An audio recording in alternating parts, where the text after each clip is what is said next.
Hello everyone. I am the Midnight Narrator and I am here today to help you.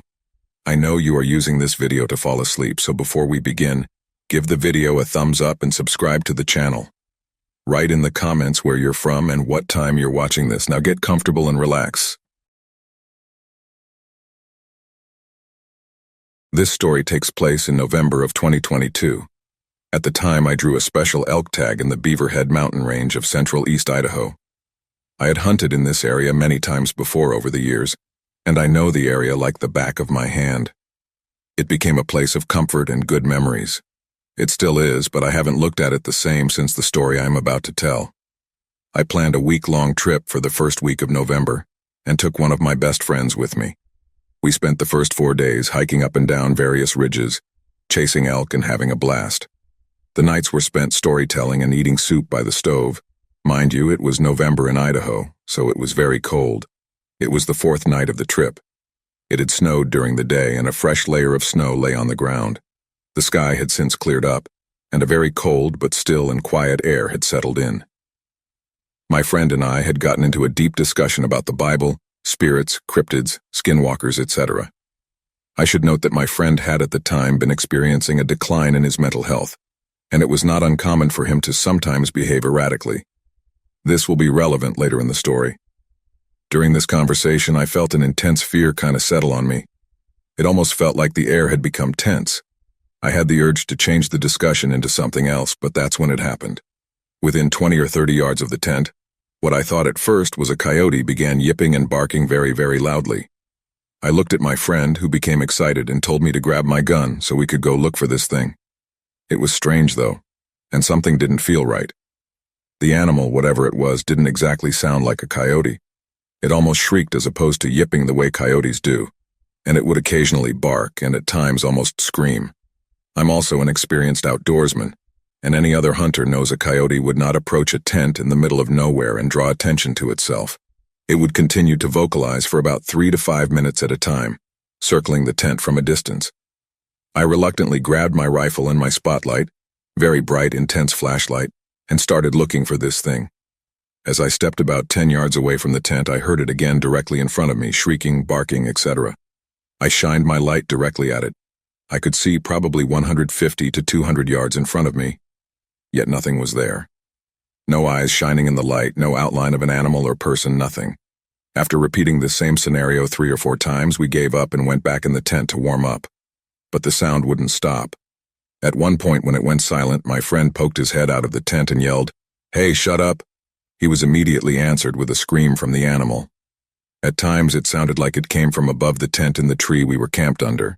I tried playing it off as a coyote or maybe a hunting dog that got lost, but I could not convince myself it was either of those, and we ignored it for the rest of the time. It slowly started going further and further away from the tent until it finally stopped about an hour or so later. The next morning I looked around the area for tracks, yet to my surprise I found nothing but our own. We didn't talk about it for the rest of the trip, and a few days later we went home. Now I don't know if it is at all related, but about 3 months after this, my friend had a complete mental breakdown, and has since never been on a hunting trip. Some in his family, a deeply religious family, questioned whether he was victim of some spiritual attack or something of that nature. I didn't correlate the two at the time, but in hindsight I have so many questions about that night. Is it a coincidence whatever that animal was appeared during that particular conversation? Could it have actually been a coyote or wolf?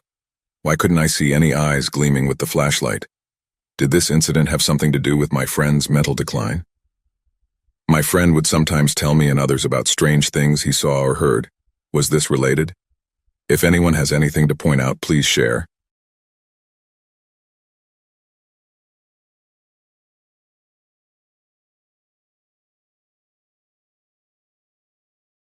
By the front kitchen door sits a shotgun, and every morning, rain or shine, I take it for a walk.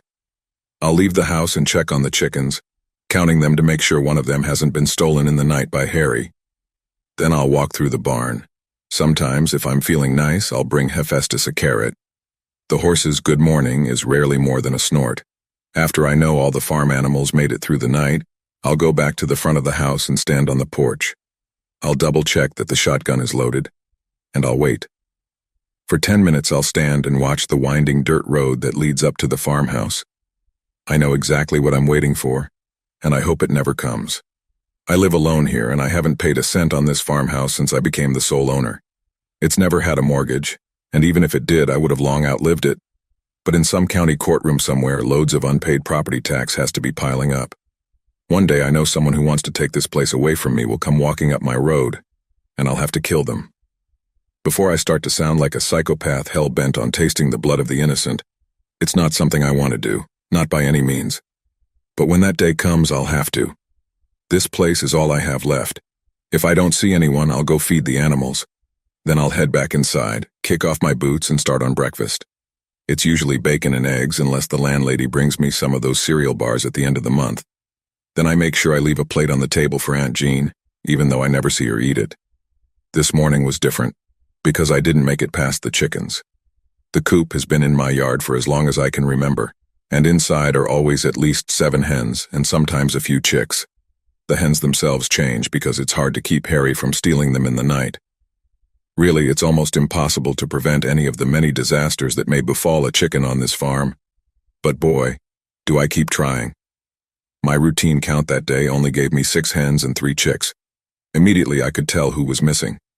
The girls were fluttering and fussing in a way they definitely wouldn't have been if their matriarch was around. Beelzebub, a mean old bitch missing an eye and my favorite by far, was nowhere to be found. I tried not to panic and immediately failed. Without her, there was a chicken power vacuum. Chicken society would fall apart. Pretty soon I'd be hearing things like power to the poultry and peck the establishment. I couldn't think about my routine anymore. I had to find her. The barn was quiet and all the other animals were in their rightful place except Sally. That silly old goat was on the ceiling again. That's right, she likes to hang on the ceiling, not the roof, don't ask. But it felt wrong to ruin her fun. Let her stick it to old man Gravity if she wanted to. Hephaestus decided that he could show off just as well and sneezed all over me. It wasn't the first time I'd have to wash horse snot out of my pajamas, and it wouldn't be the last. Well then, good morning, Hef. Have you seen Beelzebub anywhere? He gave me a snort that said even if he knew he wouldn't tell me. Not even for a carrot. Fuck you too then. You're 2 weeks and a fart in the wrong direction away from being glue. He whinnied at me, but I wasn't listening to his sass anymore. I searched high and low in the barn, but to no avail. If Harry took my favorite chicken, I was going to take his favorite limb. I made a mental checklist of all the places I needed to look, and then I started making my way down it. I started with checking the coop again, just in case the hens were practicing common stage magic like last time. Then I did a good sweep of the roof of the farmhouse. Next, I walked along the tree line as close as I dared, and then I checked the well. Hey Anna, do you happen to have Beelzebub down there? As usual, Anna Well's only response was to scream up at me. Anna Well showed up not long after my mom left, and she's been an endearing sort of nuisance ever since. She doesn't always scream nothing. Sometimes it's song lyrics, sometimes it's poetry. One time I even heard her shouting the quadratic formula. I've never seen her, but I sure have heard her. I'm going to take that as a no, thanks anyway. Next, I went around to the front of the house and took a look underneath. Then I remembered that there are bad things under the house and I should never look under there again. Aunt Joan watched me from the window. Maybe she would know where Beelzebub went. I ran into the house and found Aunt Jean in her upstairs room like usual, which was weird considering she was at the downstairs window only a minute or 2 ago. Hey Aunt Jean, have you seen Beelzebub anywhere? She just sat in her rocking chair and smiled at me. Oh wow, you've got some extra teeth today, don't you, Aunt Jean? She smiled at me wider and rocked back and forth. The creaking always made me a little drowsy. Laying in the dark and listening to it from the next room worked wonders on the nights I had trouble falling asleep. Looks good on you. If you happen to see bees, could you let me know? If Aunt Jean had spoken, I imagined her telling something about how chickens were nature's troublemakers, but that I'd find her. As I turned to leave, I hoped she was right. I spent the whole day searching high and low. I checked every place a chicken could feasibly be. I scoured the attic, the storm cellar, the refrigerator, even under all the beds. She wasn't in my truck or sitting in the perpetual warm spot on my four-wheeler. She wasn't in the shower or out on either of the balconies. I had a solid feeling about the crank washing machine, but no luck. Not even an inch of the house and the land it was on was left unseen. I didn't even stop to eat.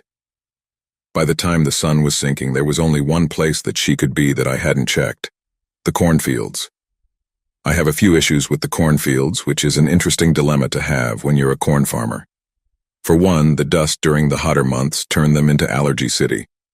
There's also a lot of corn spiders, not that I have a huge problem with them. They're not very mean and honestly fascinating, but once they start trying to climb on me, then all bets are off.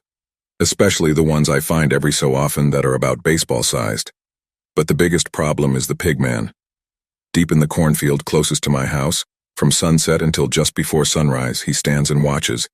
He's tall, with tan skin turned rotted gray in places. His arms and legs are as thick as oak branches, and he leaves bloody bare footprints in between the rows. In his dead hand, he holds an iron slaughter hammer. It's still stained with old blood, just like the tattered overalls he wears. I call him the pigman because instead of the type of head any decent, good-natured zombie would have, he has the head of a pig. Not like his face is piggish, but it's as if someone stuffed a pig's head onto a human's. One of these days, I know he'll come out of that cornfield. I know he'll come for me, and that scares me more than I'd like to admit. There's no one else here to miss me besides the animals. I crept out to the edge of the stalks. He turned to face the intruder of his domain, locking those oily black eyes on me. I returned his accusing stare. "You took my fucking chicken, didn't you?" There was no telltale clucking from within the field, but I couldn't be sure he didn't stuff Beelzebub into a weird porcine pocket dimension or something. The pigman just stared at me. "Give her back." Nothing. Not even a twitch. "Please?" The pigman tilted his head back and let out a warped squeal that made me just a little nauseous. "Fine. Keep her. See if I give a damn." I turned and went back to the house. I had a few other courses of action I could take, calling the nearest neighbors, but it was doubtful she would have wandered onto someone else's property. Hopping on my four-wheeler and searching farther out, but venturing away too far after dark had come with some interesting consequences last time. Making a missing persons poster a missing chickens poster, I went with the last option, doing my best to capture Beelzebub's likeness with my terrible drawing skills. Once I had put as much information as I could about her on there, I took a quick ride to the end of my road and stapled it to the power pole. That was all that could be done about it until tomorrow. The only thing that had been fed that day was the animals, and I was starting to feel dizzy. I'd planned on cooking the trout I'd gotten from the last time the landlady visited, but the most I could manage was heating up leftovers. Aunt Jean ate the microwaved pork roast I left out for her just the same. Usually I could find something to occupy my time before bed. Despite the time-consuming job of being a farmer, I had a few hobbies. Several of them weren't actually dangerous and didn't involve hay. On a clear night like this, the best place to be was reading on the rickety little balcony I have to climb out of my window to get on. But I was too exhausted and miserable. At that point, I just wanted to go to sleep and forget that I existed for the next 6 hours, or at least some time to lay down and stare at the ceiling. After showering, I slipped into bed. It was a hot night and the air conditioning had been on the fritz for the past week. I knew the landlady would come and take care of it within the next day or two, but until then I was sleeping in little more than a pair of boxers. I used to have an admittedly unwise habit of sleeping in my binder until it went missing. It only reappeared when I agreed out loud to whatever might be listening that I'd take it off to sleep. I had a sneaking suspicion the thief might have been Aunt Jean, but I couldn't say for sure. I don't remember when I fell asleep, but I knew when I woke up. Worse, I knew why I woke up. Someone was bumblefucking around the chicken coop, and I had a pretty good guess as to who. I took the stairs down 2 at a time, not stopping for anything except my shotgun. Before I felt my feet leave the porch, I was already around the back at the chicken coop. Just like I expected, Harry somehow already had a chicken out of it.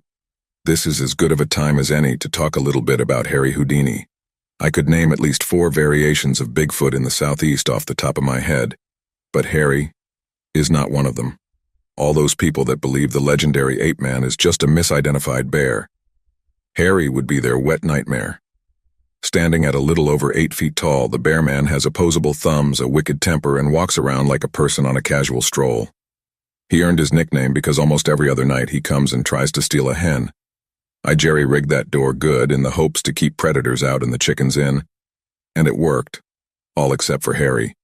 There's no way he should be able to get in there, and yet... "Freeze! Drop that hen!" Harry opened his big, slobbery, flesh-covered snout and let out a roar. His blue human eyes glowed in the darkness, and I stared him down and roared right back. Then I fired a warning shot. Next one goes right through your weird bare hand. See if you can nab a chicken then. Harry roared again, stomping his massive feet like a child who couldn't have the candy they wanted. Then he dropped the hen and ran back off into the forest, swinging his arms like a jogger. I picked up the hen and was disappointed to find that it was not Beelzebub. It was just Henley, the newest addition to the flock. She clucked in what I assume was either gratitude or annoyance as I stuffed her back into the coop. I did another half-hearted search around the perimeter of the house. Then the night breeze picked up to a steady wind and brought clouds and the promise of an early morning rainstorm. Figuring Harry wouldn't be back for the rest of the night at least, and Beelzebub was a lost cause by now, I went back to bed. If I had remembered what it felt like to not feel lonely, I would have felt lonely then. Except I didn't exactly get back to bed. I made it about 2 steps into the kitchen before I noticed another chicken, standing in the doorway to the living room. There were 3 things that were different about this one, though. Number 1, it had black feathers, which none of my chickens did. It was definitely not mine. 2, it had bright red eyes, like someone had stuck burning coals into its face. And 3, it came up to about chest height. I tried to come up with something profound to say to my unwanted guest, but all I could get out was a confused, "What?" The mega chicken's beak dropped open, and instead of the squawks I was used to first thing in the morning, it let out a wheeze like an old woman taking her last breath. I'd heard some pretty weird chicken noises in my time, but that wasn't one of them.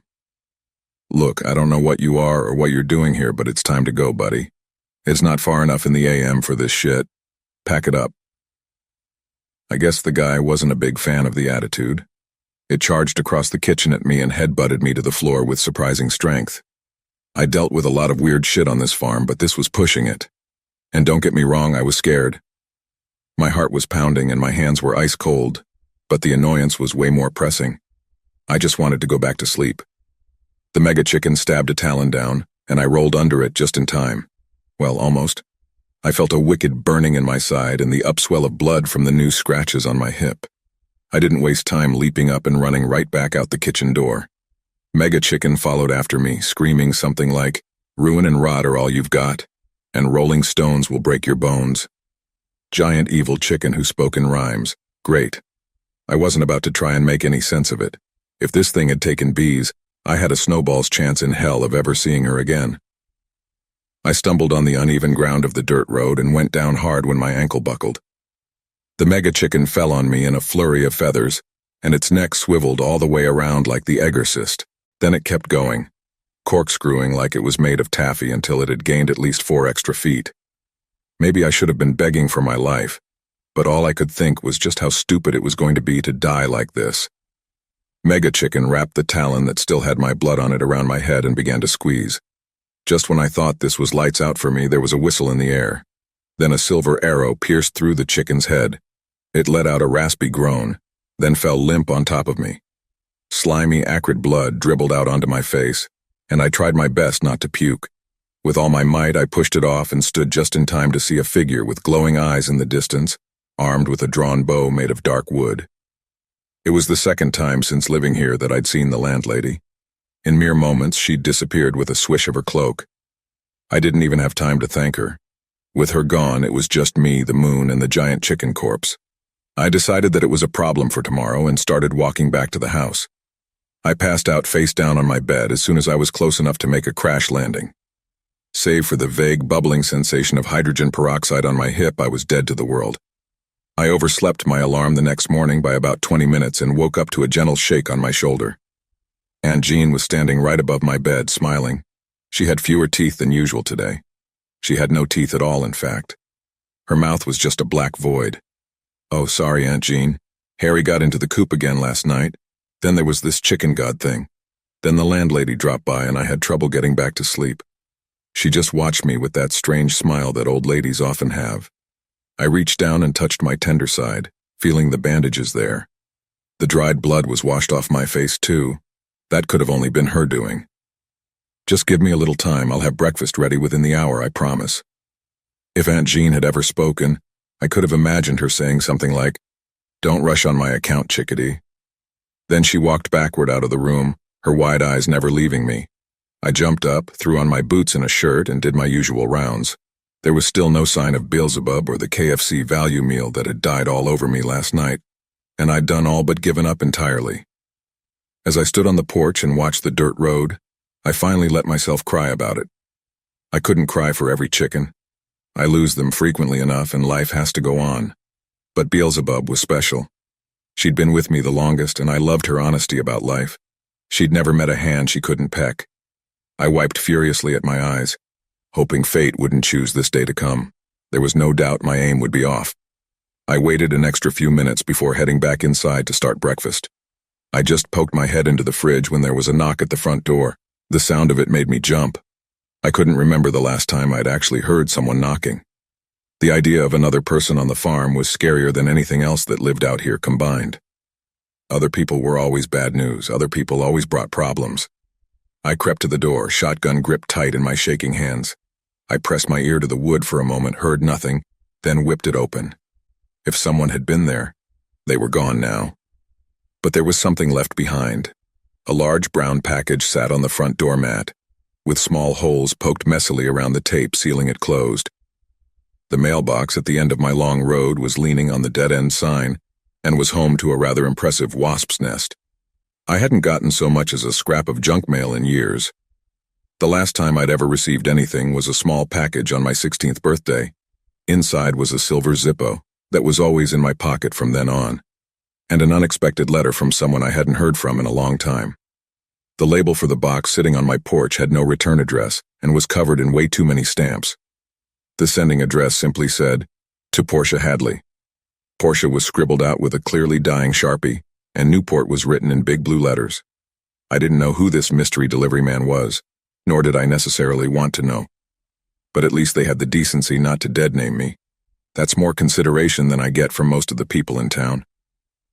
I sat down my gun and took the package inside, splitting open the tape with a few good tugs. There was a flutter of feathers, and then Beelzebub looked up at me and clucked. "Oh my God, Beezy." As I dropped the box, the wrinkled old prune jumped into my arms. She looked no worse for wear, except for the extra eye right above where her left one used to be. But I wasn't about to fault her for a little accidental mutation in transit. She was alive and pecking, and that was good enough. "Where have you been, girl?" "Not that I was worried at all. I knew you'd make it back here. You're a tough old gal." She just fluttered her wings and crooned loudly. I could only assume this was a what happens in Vegas stays in Vegas type of deal. "Well, you're just in time for breakfast. Come on." Instead of the usual bacon and eggs, I made fruit salad that morning. For the first time in a long while, I had a guest at the table. Beelzebub sat on the stack of old phone books and pecked at her apples and strawberries. I left out a plate for Aunt Jean, too, knowing at some point I would blink and the plate would be empty. "You're a real devil for going missing like that, you know, Bees?" She squawked, which I took to be a long diatribe about how a name can innately change a person, and I gave her the identity she has now. But she was a chicken, so of course it devolved into her talking about seed. Yeah, you're probably right about that one. The rain that had been on its way all morning finally broke out over the fields. It was going to be a long, muddy day. That's all the story I have to tell for now. Sure, I could probably think of something else, but the shitty old desktop computer I have likes to type maybe 2 words a minute.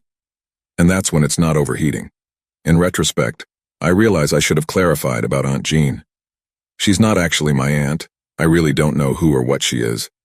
Every so often I forget she's even there, and that's why sometimes I say I live alone. Most of the time it feels like I do. But Aunt Jean is always around somewhere. Aunt Jean has been existing here for about 3 years, and in all that time I've never heard her say a single word. I don't know if she's mute or if she just prefers to smile all day. But what I do know is she's been nothing but kind to me since the day she arrived.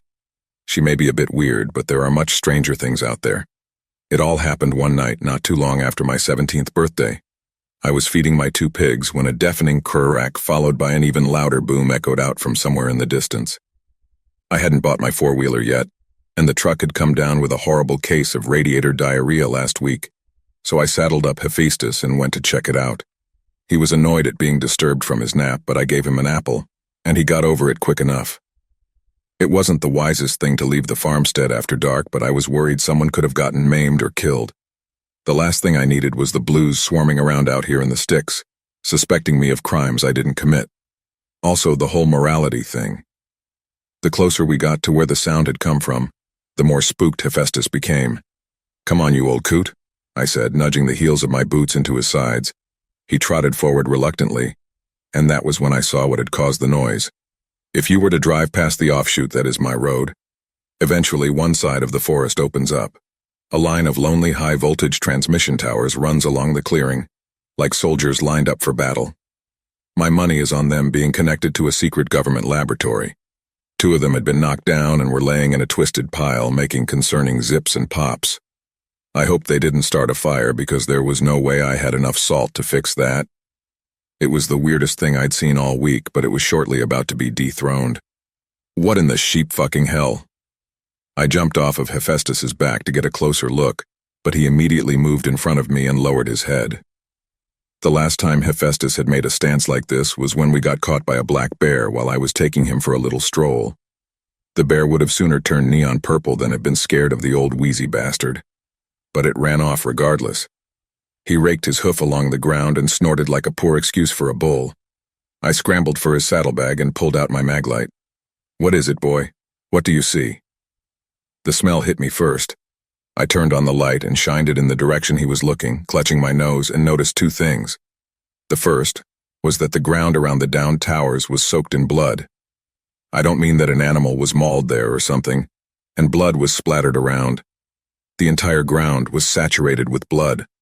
There wasn't a speck of green to be found as far as I could see. It looked like it was a Titan's time of the month or something. I could tell it wasn't exactly fresh, and I didn't know if that made me feel better or worse.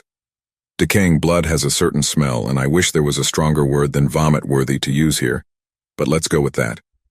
The second thing I noticed, crouched by the side of the road, was an old woman. She wore a dress straight out of a prairie western, and her silver-white hair was pulled loosely back. Small dots of soot stained her owl lens glasses, and despite being out here all alone in the near dead of night, by 2 downed electrical lines she was all smiles. Despite the mess, there wasn't even the tiniest pinprick of red anywhere on her. "Ma'am, what are you doing out here? Do you need help? Do you, know where all that blood came from?" I spoke to her as gently as I could through my held nose. There was no answer, so I began slowly walking over. Hephaestus tried to nudge me away, but I gently pushed him aside. If things went south, there was a reason I'd slung my shotgun over my back right before I left. I offered out my hand, and she stared at it for a minute before taking it and letting me help her to her feet. I couldn't be sure that all that blood was her responsibility. It wouldn't have been the strangest coincidence I'd seen, and I wasn't about to leave her alone out here in the dark. "Where's your family? Where did you come from?" I had to consider the possibility that this was some poor woman with old age confusion that had wandered out into the night. But what could I do? Would anyone even look at a missing grandma poster?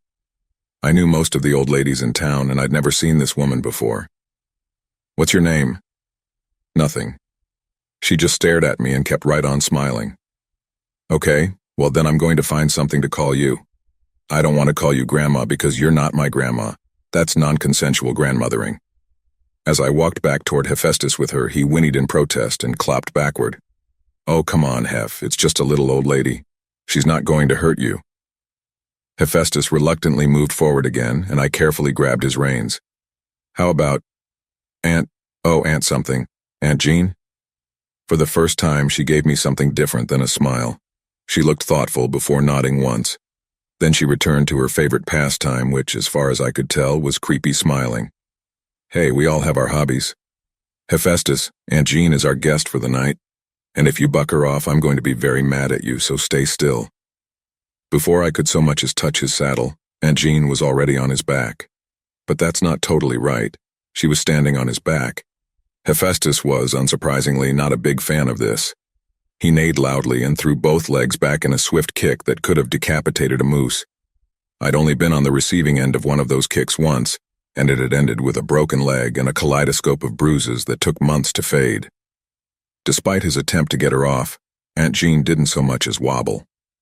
I watched in silent amazement as she lifted one leg and settled into a yoga pose. "You're one nifty nonagenarian, aren't you?" She winked at me, and I decided that maybe it wouldn't be so horrible to have her around for the night. Once Hephaestus had been soothed and bribed with another apple from his saddlebag, I climbed on and booked it back to the house. Something about staying there for another second felt wrong. Like whatever had put all that blood there was watching and waiting for the right time to add more. Aunt Jean didn't so much as waver from her place on his back the whole way there. Either she'd escaped from the world's best acrobat troupe, or she wasn't entirely human. I didn't have much of a problem with either. Of course, as soon as I made it back to the house and let Hephaestus resume his nap, I did the sensible thing and called the police. I didn't want to, and it went exactly about how I expected it to. "Hello, you've reached the Battleman Police Department. How may I help you?" The man on the other spoke in a gruff, no-nonsense tone. This was already going swimmingly. Hi, I'm calling to report a missing person, or I think a found person would be a better word." The man on the other end paused. "You want to report a found person? Do you have a name?" "She won't actually talk to me. I don't think she talks at all. I found her out by the side of the road near Silver's Curve. There were some downed lines nearby and a lot of blood. She might have wandered off from somewhere. She's really old and there's got to be some kind of family out looking for her." "Did you say Silver's Curve?" I bit my lip and braced myself for what was coming next. "Yes, I live down the dead-end road just past Silver's Curve. Sorry, our jurisdiction doesn't go that far." "Whose jurisdiction is it then?" The voice on the other end actually laughed. They were getting bolder. "I don't know, and even if I did, I wouldn't tell you, weirdo." Of course, he used a much less nice word than weirdo. But I hung up on him before he could finish his insult to my identity. I pulled the phone cord from the wall in anger and turned to Aunt Jean, who sat passively on the couch. "One of these days, I'm just going to stop calling down there. They don't ever do anything. I can't remember the last time they sent a car out here. I know that's probably for the best, but it still ticks me off." She tilted her head to the side, and the perpetual smile she had grew just a little sadder. "It's all right. I can handle everything just fine on my own. I mean, you can stay if you want. I would try to find your family, but I'm starting to think you might not have one of those." It was then that I noticed the singe along the hemline of her dress and the dirt stained across the skirt. Tears ran along her collar and sleeves. She looked like she'd fallen up a mine shaft. I could have sworn those weren't there before. "Do you want something else to wear?" "I think I've got some spare clothes in the attic." Aunt Jean only sat there and smiled. If she'd spoken, I might have imagined her saying, "The Lord put me into this world in rags, and I'll leave it in rags." But I decided that a clean shirt couldn't hurt. If I could talk to the ancestors of mine that built this farmhouse, I think the first thing I'd ask is why they put the attic hatch in the upstairs bathroom. Only after that would I start getting into existentialism. I've got my priorities in order. The ladder came down with a heavy clunk on the stained bathroom tiles. The attic was mostly dark, but I made my way over to the wardrobe by the light of the glowing slime mold in the far corner. I always do my best to give it a wide berth, and it's a whole lot easier to let it keep existing up here than getting someone to wire a light socket into the attic.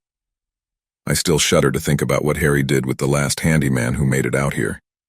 There was only one outfit in the wardrobe, and I remembered too late that I moved everything else inside to the closet in the spare bedroom. The lavender shirt and brown pinafore hung still and silent there, as if staring me down. If my life had gone the way it should have, it wouldn't have been here. It would have been on the porch, snug on my mother as she watched the night sky, because how could she sleep when the rest of the world was so alive? The last time I'd seen her that happy was many years ago.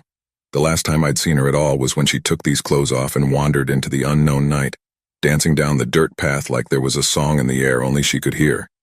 I was just 14 then, and I'd been on my own ever since. On my own except for the animals, and now, a tentative new friend.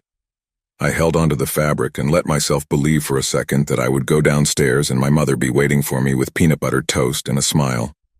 But then I let go, and all that was left were footprints in the dust. When I made it out of the attic, I discovered that Aunt Jean had migrated up to the spare bedroom and must have found the closet. She was wearing a new white dress with a shawl. The shawl had belonged to my mother, but I'd never seen the dress before. Lighthouses were evenly spaced across the hemline, accented by foamy green waves and rocky islets. She did a little twirl as if she was asking what I thought. "I love it. It definitely suits you." She gave me a proud smile before moving to the corner and sitting down in a rocking chair that had never been in here before. Clearly, she'd claimed the room as her own, and who was I to argue with that? I told her good night, and she just smiled at me. When I went downstairs to make sure all the doors had been locked, there was a plate sitting on the kitchen table. I sniffed at the toast left out for me. It was pecan butter, but that was close enough. I ate it in the dark, thinking about how it would really suck if I got a chest burster from eating toast. At least take me back to the mothership first. No one ever came for Aunt June, but that wasn't surprising. She integrated quite well to life on the farm. Most of the time she stays in her room, but sometimes I find her wandering around outside. She always makes it back, so I let her go generally wherever she pleases. Sometimes she stands on the roof, and sometimes I find her in the pasture with Milkshake and Dairy Queen. Sometimes she hides under the kitchen sink, and I even found her buried underneath the hay in the loft once. 3 years later, and she wasn't in any of those places today. Instead, she was collecting the eggs from the chicken coop. I didn't see her doing work around the farm much, not that it was a big issue. She was pushing 100, and I didn't mind if she spent her days sitting around and looking pretty. But I appreciated it on the rare occasions it happened. "Morning, Aunt Jean, how's the huevos haul looking today?" The chickens had formed a semicircle around her, watching us and clucking low and slow. Something wasn't right. Aunt John's smile never wavered as she pulled an egg from the basket and placed it in my hand. It was larger than the others and as bright red as a ripe apple. Well, I guess that answers that question. Now, which one of you laid this? I promise I won't be mad, just fess up. No chicken claimed ownership of the egg, and I couldn't say I hadn't known it would go down that way. They only watched on silently as I cracked it open. Foul, black yolk streamed out along with something large and leggy. It all landed on the ground with a wet thwup, and I had to pinch my nose closed. The leggy thing in the ichor began to wriggle around and scream, and I stumbled back. Aunt Jean brought her booted foot down on the strange humanoid, crushing it mid-screech. "Okay then, I seriously doubt homunculi make very good omelets. I think it's time to switch the girls back to the old feed." Aunt Jean picked up the broken body of the tiny creature and swallowed it whole. "Scratch that. I don't think they'd make very good omelets for most people." She smiled with old teeth stained black, and I started bracing myself for a trip to town. I wouldn't go until tomorrow, but even that wasn't enough time to mentally prepare. Sometimes I have a dream of a farm. Only the farm isn't a dream. The farm is where I live. Sometimes I dream of a man with the head of a pig. Only the pig man isn't a dream. He stands out in the fields every night and he watches me. Sometimes I have a dream where the pigman says my name, a name I haven't used in a long, long time. This one is a dream. The pigman never speaks to me. Last night I didn't dream about any of that. I dreamt of an apple. I walked through an orchard, and everything was dry and dead. I was alone, but there wasn't anything abnormal about that. Through all the withered wood, I caught a glimpse of something bright and red. Rushing over, I saw the apple at the highest point on the tree, so I scraped my knees and knuckles up climbing to get it. I twisted and pulled it off, and when I took a bite, the taste of salt filled my mouth. I didn't like it, but I ate the entire thing. Juice ran down my chin, and I threw the core at the sky. Then I woke up wondering how my mouth still tasted like seawater. I quickly realized it wasn't something unexplainably carrying over from my dream. Just me forgetting to brush my teeth the night before. I got up and did my rounds in the morning mist. Then I took an extra hot shower. Today was going to be a long day. After cooking breakfast, doing chores, and anything else I could think of to put off leaving, I told Aunt Jean I'd be gone for an hour or two, and to make sure things were still at least somewhat normal around here. She just smiled at me and rocked away in her rocking chair, knitting an infinity scarf. Infinity as in it was a good 15 feet long and still going. I admired her dedication for as long as was reasonable, then just a little longer before loading onto Old Blue. The four-wheeler choked a few times, but she wasn't going to do me the favor of dying just when I wanted her to. Dust swallowed the path behind me as I tore around Silver's curve toward town.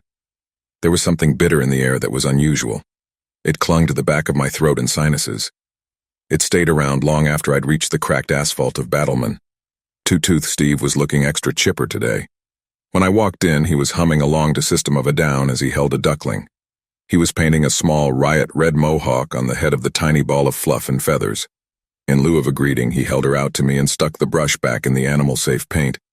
His free hand went up to his chin like he was appraising a priceless painting. "What do you think? Was red the right call? That's the one little Harriet here picked." Harriet quacked as if saying, "Damn right I did." "I think it suits her." And with that, Two-Tooth Steve stuck Harriet in his shirt pocket. "Was wondering when I'd see you again, Newport. How are the girls doing?" Two-Tooth Steve is a 6'5" metalhead with more piercings and tattoos than you can shake a stick at, and he owns the hardware and farm supply store in town. I'm lucky for it. He's one of the only people here who seems to enjoy having me around. Good, always good. I think I need to switch back to the old feed, though. They're laying weird eggs again, the kind of stuff I don't think would get FDA approved. Two-Tooth Steve nodded, poking his tongue thoughtfully through the gap where his two front teeth should have been. What color? I counted up the eggs and handed the basket over to him. A little bit redder than Harriet's new do. Also, there was a little creature inside of it that was definitely not any kind of chicken. I think I saw a tentacle. Oh, yeah, I think I'm going to stop selling that kind. I've heard some weird things. He handed me 2 large sacks of the old feed, and I hefted them onto my shoulders. Sometimes he would just pay me outright for the eggs, but most of the time we had a barter system. He said nobody else had eggs quite like mine, that there was just something special about them. Other than that, they're fine. Beelzebub went AWOL the other day, but she made it back express via poultry post. Two-Tooth Steve didn't question it. He'd heard enough weird stories from me, and he'd seen enough on his own. Oh, what her avian eyes must have witnessed. I laughed. At least I wasn't the only one who could wax poetic about a chicken. You're telling me she's got a new one now. I picked out a few other things, the most exciting of which being a shiny new rake for the barn, and paid him the difference from the cash I took from the lockbox at home. See you next week? I nodded. This was an emergency trip for the chickens, but every other Wednesday was shopping day. The landlady took care of most of my needs, but I was on my own with farm necessities. Oh yeah, Hephaestus gets cranky when he doesn't get a new salt lick. I'll be here even if a zombie plague descends upon us. Hey, I never turn down a paying customer, higher brain function or not. Harriet quacked again, and I valued her effort to be involved in the conversation. Then I took my things, said goodbye, and left. On most days, that would have been the end of it. I would have gone home and went back to my rural bubble, fit for only one. But I had packed a lunch for myself on a whim, and I was unusually hungry thinking about it. I decided that it might be nice to sit in the square and watch the cotton ball clouds drift by. Little did I know that a peanut butter and strawberry sandwich would alter the course of my life forever. Because as I walked into the square, that's when he first spoke to me. Did you find your chicken? I raised my eyebrow and turned to where the voice had come from. Sometimes the other farmers would set up stands here on clear afternoons, selling fruit and vegetables and whatever else they had in excess from what they made a living off of. I was never keen on the whole farmer's market thing, but this guy sure was. His little stand was decorated with papier-mâché flowers, and he had a few baskets full of admittedly cinema-perfect apples. Are you talking to me? It was a stupid question, considering we were the only 2 people around. But I was the #1 champion for 20 years running when it came to stupid questions. Yeah. Did you find your chicken? I saw your poster. I was worried about Beelzebub? Beelzebub. His broad nose scrunched just a little, as if he'd just caught a whiff of his own brain melting. Bubblezub? Beelzebub. I turned away from him and started walking toward the fountain. To my surprise and annoyance, he followed me. Beelzebub? I sat down on the edge and pretended that unwrapping my sandwich was the most interesting thing to be doing in the world. Close enough? And yeah, I found her. He sat down next to me, and I took a minute to get a good look at him while he wasn't making eye contact. He had a few good inches on me, but totally not enough to make me feel small. He'd tied his long black hair into a ponytail, and his skin, the color of Alabama clay, was sticky with summer sweat. Are you okay? You're kind of staring at me right now. The non-eye contact apparently hadn't lasted long. I blinked and looked away, focusing all my energy and trying to keep my face from going red. If I had been trying any harder, it would have turned blue. I'm fine. Don't think there's any rules against looking at people. Well, yeah, of course not. I wanted to make sure you weren't having a seizure or something. My aunt used to do that sometimes. Anyway, I'm glad you found your chicken. I saw the missing poster on my morning run the last few days. I'm Dawson. I live a little ways down the road from you. My family owns the apple orchard, and also the sheep. My mom also keeps bees. We've got a jack-of-all-trades, master-of-3 thing going on. Newport. It wasn't that he wasn't being nice. It was that he was being too nice. He was being nice in the way that could have only been a joke when directed at someone who had the kind of reputation I did. We were on a playground, and he was the boy that wanted to go out with me.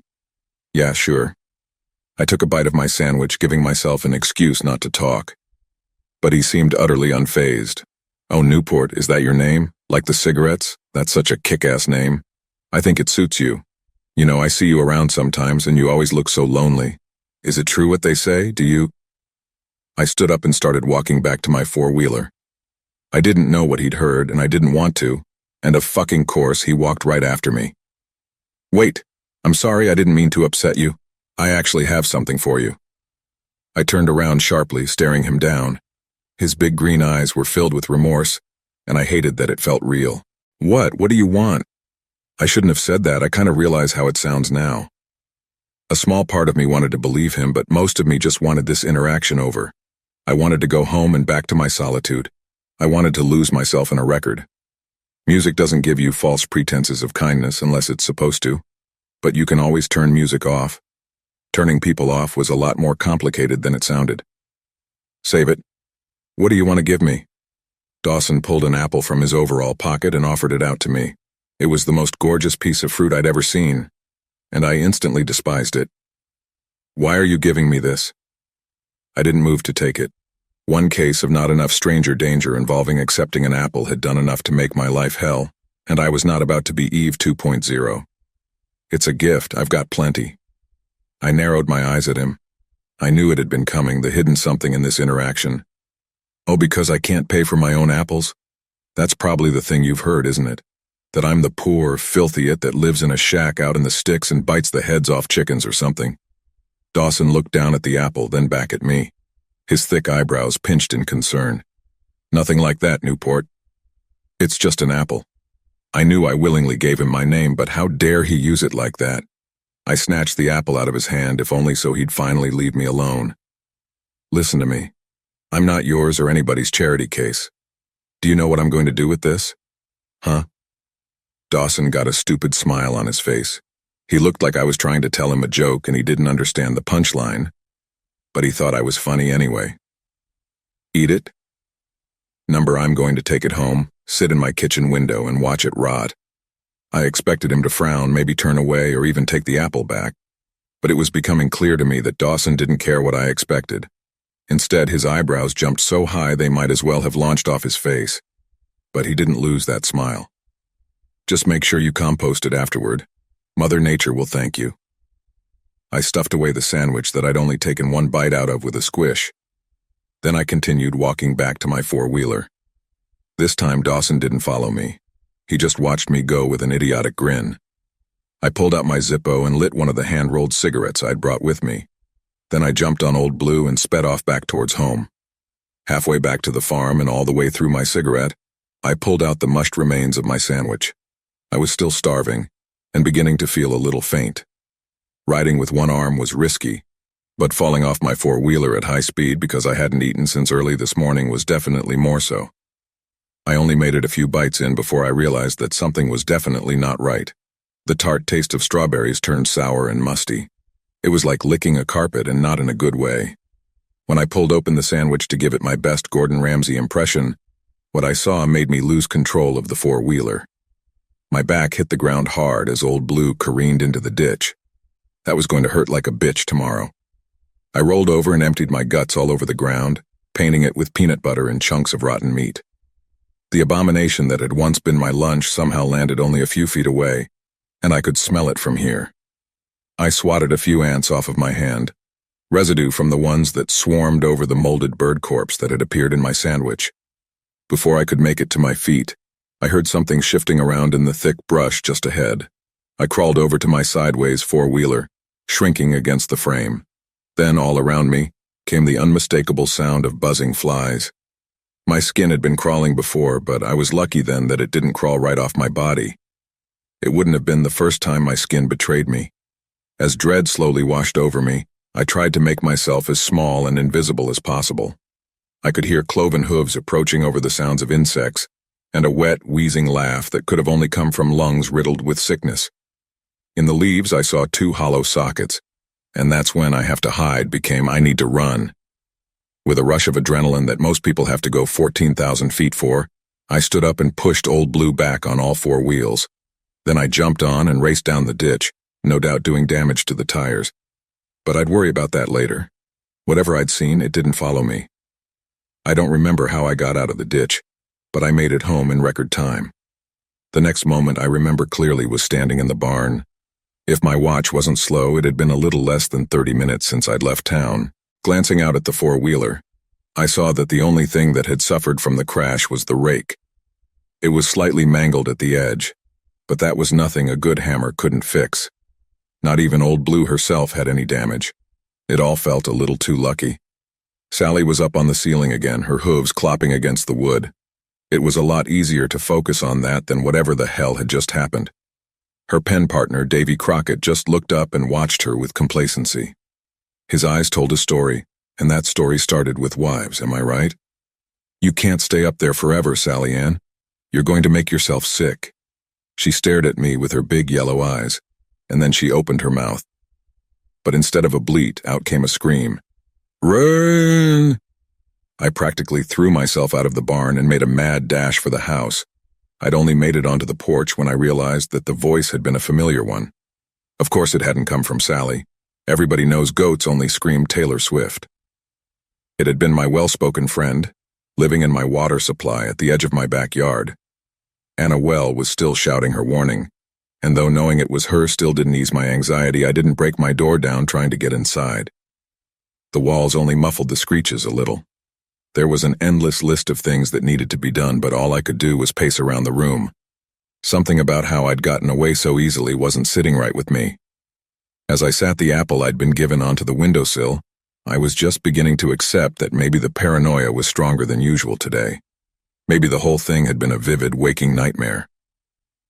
Falling asleep on my four-wheeler sounded about like something I would do. That was when I saw a shape in the distance, moving up the long path to my house. Horror built in me, clogging my throat like an insidious golf ball. The idea that it was the thing I'd encountered on my way home scared me, but the possibility that it wasn't terrified me even more. I couldn't deal with destiny today. Even if I could get the shot right, you had to be in the right state of mind to dispose of a body. Nevertheless, I grabbed my shotgun and rushed out onto the porch. The figure was definitely a person, but I still couldn't make out who it was. I checked the chamber, dropped to one knee, and thumbed off the safety. Even with a deep breath, my hands were still shaking. But I lined up the shot and took it. Sometimes I wonder how different my life would have been if I hadn't missed that shot. The one thing I'm certain of is it would have been a whole lot worse. And probably a lot shorter. Instead of running away like any sensible person who just nearly took a bullet to the brain, the tall figure ran toward my house. It was then that I recognized that my trespasser was entirely human, and probably didn't know the first thing about tax evasion and foreclosure. Dawson had already made it halfway up the path, and I leveled the gun back at him. I missed intentionally this time, but not by much. He had to get the message. I did not want him here. To my surprise, he ran faster. I would have been worried he was coming to kill me if his face wasn't full of fear. Resigning myself to another interaction with him, I clicked the safety back on and walked back into the house, leaving the door open as I put my shotgun back in its usual spot. I grabbed a water bottle from the fridge, knowing I was definitely going to need to be hydrated for whatever this was. When I turned back around, Dawson was out of breath, doubled over in my doorway. It had to have been the fear stealing his breath. He was built like a redwood. Adrenaline's one hell of a drug, isn't it? There was a singed spot in his hair where the first bullet had just barely missed him. Oh, thank God you were here. Someone was shooting at me. I knew I would be safe here with you. I was shooting at you. Dawson's face crinkled in thought, and then he straightened up. Instead of cursing me out or leaving or any other number of deserved aggressions, he looked at me with an innocent and confused smile as if I'd just let the door close on him. Why'd you do that? I offered him a water bottle but gave him a dark look along with it, so he knew it wasn't an invitation to stay. Because you're a trespasser. Didn't you see the sign? It says private property. Trespassers will be executed. Dawson drained the entire water bottle in one go, then pulled something out of his pocket. And I'm guessing this is your private property too? I stared at the Zippo in his hands. I felt several spikes of retroactive panic and grabbed at it. He let me snatch it out of his hand without resistance, and I clutched it tight to my chest. Where did you get this? Did you take it? Dawson shook his head earnestly. You dropped it as you were leaving. I got this weird hunch it wasn't just something you'd picked up from Walmart.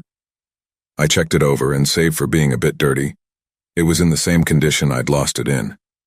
If it was anyone else, I wouldn't have believed that he hadn't taken it. but there was something weirdly genuine about him. I ran my finger across the long scratch left by my dad when it was still his. "You have no idea how much this means to me," I said, not really thinking about it. "Maybe not, but I know how it feels to lose something special, don't mention it." I set the lighter down by the radio, not trusting myself to keep track of it for at least the rest of the day.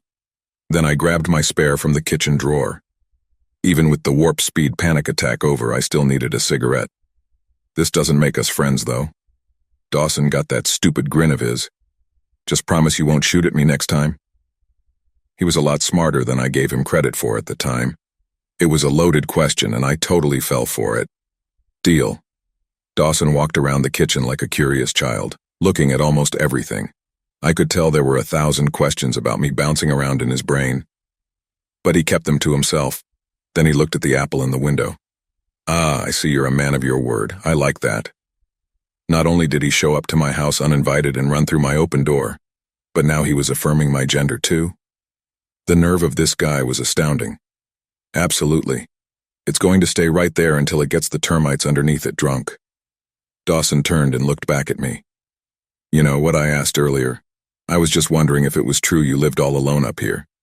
I've heard about the chicken decapitation, yeah, but I already knew that was less than bullshit. I only thought that you must be awfully lonely." I thought carefully about how to answer that question, but in the end it didn't matter. The chickens started fluttering and fussing outside, and I heard crunching metal and snuffling breaths through the open door. I was out of the kitchen and running toward the coop before I even registered Dawson's "What was that?" In my haste, I'd grabbed the broom instead of my gun, but I swung it at Harry's big, stupid bear man face anyway. There was a hole in the side of the coop, and chickens were spilling out faster than you could say E-I-E-I-O. "Take your bear ass somewhere else. This isn't a goddamn Popeyes." Dawson only caught a glimpse of his face before Harry was jogging away. "Was that a man in a bear costume?" I turned to him and thrust the broom into his hands. "Worse, a bear in a man costume. Stay here and guard the girls. I've got to go disarm the electrical and get some chicken wire to fix this." Dawson saluted with the broom, leaving tiny dust bunnies in his hair. Somehow it suited him. When I made it back with the necessary stuff to fix the hole, Dawson was sitting on the ground with all the hens crowded around him. The chicks sat on his legs, chirping happily and pecking at his work boots. Bees was monitoring the field trip like the matriarch she was. "Looks like I'm a real chick magnet, huh?" I rolled my eyes and got to work on the hole. I still didn't know just how I felt about this guy, but he'd passed the hen test with flying colors, and saying that was a good omen would have been an understatement. My dad and my brother were the only two people who'd ever gotten this reaction out of the girls. But still, I wasn't going to let them tell me what to think. "Sorry about that. Harry doesn't usually try anything when it's this hot outside." Dawson got up from the ground and cradled the chicks in his arms. I could tell he wanted to help me, but one does not simply put down fuzzy little yellow puffballs that want to be held. The hens seemed especially trusting with him holding their babies. Bees clucked low and slow, letting us know that she was still the boss of the situation. "What was that thing?" "Bear squatch." Dawson nodded and made a long ah as if it required no further explanation. "I call him Harry Houdini because there's literally no way he should be able to get in here. It's got a shock trigger on it. Doesn't hurt the hens, but it could literally fry an elephant. I've accidentally set it off once or twice. It's no joke. Have you tried setting out peanut butter?" I gave him a skeptical look. Is it really a good idea to be putting out a buffet for the chicken thief? "Well, if he's intelligent enough to break into the coop, you can probably train him. A little positive reinforcement never hurts, and besides, it'll keep him from using his mouth for a little while. That's what we did when my dogs were still puppies." I didn't want to admit it was a good idea, so I shrugged, but internally I told myself to see if the landlady would bring me a little extra peanut butter at the end of the month. I guess that answers my question about you being lonely. You've got Barry Houdini to keep you company. I didn't bother correcting him. The coop was fixed, and so I lit my cigarette and offered Dawson one. The guy put off a vibe like he dreamt in anti-smoking ads, but he took it anyway. I looked out to the forest and then back to him. "Well, there are things around here. Things like Harry and the lady that screams down in the well. But they don't really live here. It's just me, and I guess I do get lonely. But it's hard to even remember how lonely feels. Everything becomes unremarkable when you deal with it for long enough, and when loneliness is your default setting, well, I shook my head and took a long drag. I turned away, waiting for Dawson to tell me how sad that, and by extension, my life was. But it never came. Instead, I noticed something moving through the trees. The ground began to turn black, racing toward me like a heat-seeking missile. Before I could even make it a step back, I was staring into the milky white of a diseased bovine eye, inches away from my face. This thing must have picked it up at the discount store in the time since I had seen it last. Then I blinked and my surroundings changed entirely. Oh God, not this. All the green had been replaced with barren grays and browns, and my home was little more than a wasteland in nuclear summer. There was only one other thing in this empty place. What had once been a mildly annoying farmer boy sweet-talking some chicks was now a sun-bleached skeleton. The cigarette I'd given him still hung from its mouth, smoking lightly. I opened my mouth to say something. Anything. But the words just weren't there. My brain had tried to process all of this for about 2 seconds before hanging up the gone fishin' sign. Are you okay, dude? You're staring at me again. His teeth clicked together as he spoke, and he reached a bony hand up and took the cigarette from his mouth. I think I should be asking you that. You're literally a skeleton right now. Even with no possible way he could have an expression on his face, I still knew he was smiling. And not just a permanent, I have no cheeks smile. You know, my mom tells me that a lot. I just put it off as her being her, but maybe she has a point. I blinked, and within that half a second, everything was normal again. The color hurt my eyes, but I didn't want to close them, just in case it somehow sent me back. Did I upset you again? Feel free to ignore what I said. I scooped up Beelzebub and held her close, glad she hadn't gotten turned into chicken scratch. Sorry, what did you say? I think I missed it. Dawson gently placed the chicks he was holding back into the coop, and the hens swiftly followed. I said that I think you're a strong person. Maybe that sounds stupid, but it takes a lot to be able to make it on your own. You're clearly doing well for yourself out here. It's honorable in a strange way. I kind of really admire you for it. The cigarette, which Dawson had put back in my mouth, nearly fell from between my lips again. I didn't know what to say, and I assumed he thought he'd upset me. So we just stared at each other for a minute. Geez, give me a medal, why don't you? I was fighting a stacked battle against the smile that wanted to come over my face and losing terribly. You're not mad at me? Oh, I'm mad at you for several reasons, but no, that's not one of them. Once all but one of the chickens were all safe inside their refurbished one-bedroom apartment, Dawson and I began to head back to the house. Wait, I thought you said you lived alone. Who is that? Aunt Jean was standing on the porch, a glass of lemonade in one hand, and a corn spider big enough to kill a rabbit rested on her other. I had been wondering what the bumping around in the attic was the night before, so I guessed that answered that question. What? It's just a corn spider. Dawson shook his head and pointed toward the old woman. She grinned and waved him off like a shy debutante. Oh, you mean Aunt Jean? I wouldn't say she lives here, it's more like she exists here. I don't really know what her deal is, but she's nice, she won't bite you. Actually, no, scratch that. She probably won't bite you. I still don't fully know what that lady is capable of. Aunt Jean bent down and let the corn spider climb off her arm. Like a watchman returning to his post, it began a slow crawl back to the cornfield. Then she walked back inside. I glanced at the house, then to Dawson, then the house again. I was probably going to regret it later, but he accepted the invitation before I had any time to really consider what I was doing. I had a brand new Florence the Parse the Machine record that I hadn't played nearly enough, and I wanted to feel out his music taste. You know, you're weird, Newport, really weird. But I like weird things. I opened the door for him, bringing Bees in with me. If I decided to get rid of him after all, I knew she would lend a wing. Say one more sappy thing and I'll put you on an express flight to the moon on Fist Airlines. I couldn't say fully how I felt about Dawson yet, but the unnamed evil lurking around had made me realize something. I much preferred him alive rather than dead. When I was a baby, I had borderline insomnia. On the nights my mother was desperate, she would bring me out onto the porch, and within minutes of basking in the starlight, I would be asleep. That's how she used to tell it anyway. It explains why every time I stand on the porch, even during my watches, I feel some level of comfort. Parts of myself are so deeply ground into this house that I can feel it beneath my skin when the old wooden bones creak in the night. It had been a few days since I'd first met the beast that haunted my dreams, and also that weird cow thing. The rain earlier in the week had somehow left the ground much drier once it all evaporated, and the animals were dustier than tofu in an abattoir. There wasn't a cloud in sight that morning. As much as I would have liked to waste the day away on the porch with a glass of Aunt Jean's anomalously acquired lemonade, it was barnyard bath day. I put the chickens in bath jail, a puppy pen placed nearby so I could keep an eye on them, with bath jail scrawled on a cardboard sign and a shallow pan of warm water inside, and tried to decide who would be my first victim.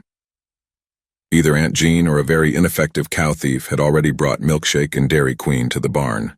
I ultimately gave in to the fact that it would be best to do the most difficult of my clients first. It took 3 sugar cubes just to get Hephaestus out of the barn, and another to keep him from running off when I turned on the water nozzle. He wasn't scared by any of it. I would have found a less obtrusive way to bathe him if he had been. He was just annoyed, like he was with pretty much everything. A bastard for sure, but a bastard I couldn't imagine life without. Hephaestus, nothing if not predictable, took a solid hour and a half to bathe and another hour to brush out, mainly because whenever I lifted the brush and started to walk off, he would grumble at me. When he was clean, I walked him to the pasture to get some of his energy out and dry off. Then it was time to reopen the car wash. Sally, seeing clear evidence that it was bath day through the open barn door, stood in the doorway bleating at me. I knew that the cobwebs on the barn ceiling were a menace, and she was always keen to get her orange hair scrubbed out and brushed. "Do you want to go next, Miss Sally Ann?" Bleat. "Oh, I bet you do. You've been visiting the roof boards more than usual. I bet you're Dirt City." Bleat. "Come on over here then, Sally Ann Thunder Ann Whirlwind." She yelled at me one more time before trotting over. She enjoyed bath day the most and would even let me polish her hooves. Her husband, though, he was an entirely different story. Davy Crockett was big and bad enough to send Black Phillip running back home to his lake of fire, and he wasn't afraid to tell me how much he hated his bath.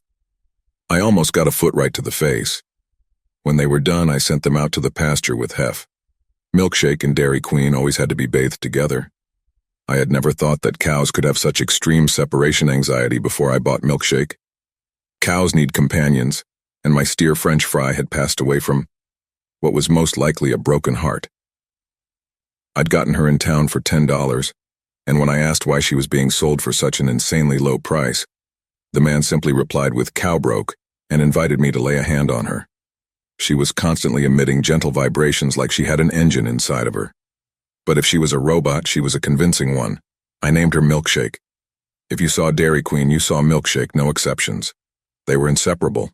Maybe they were best friends, maybe something more. I was in no place to judge a lesbian cow.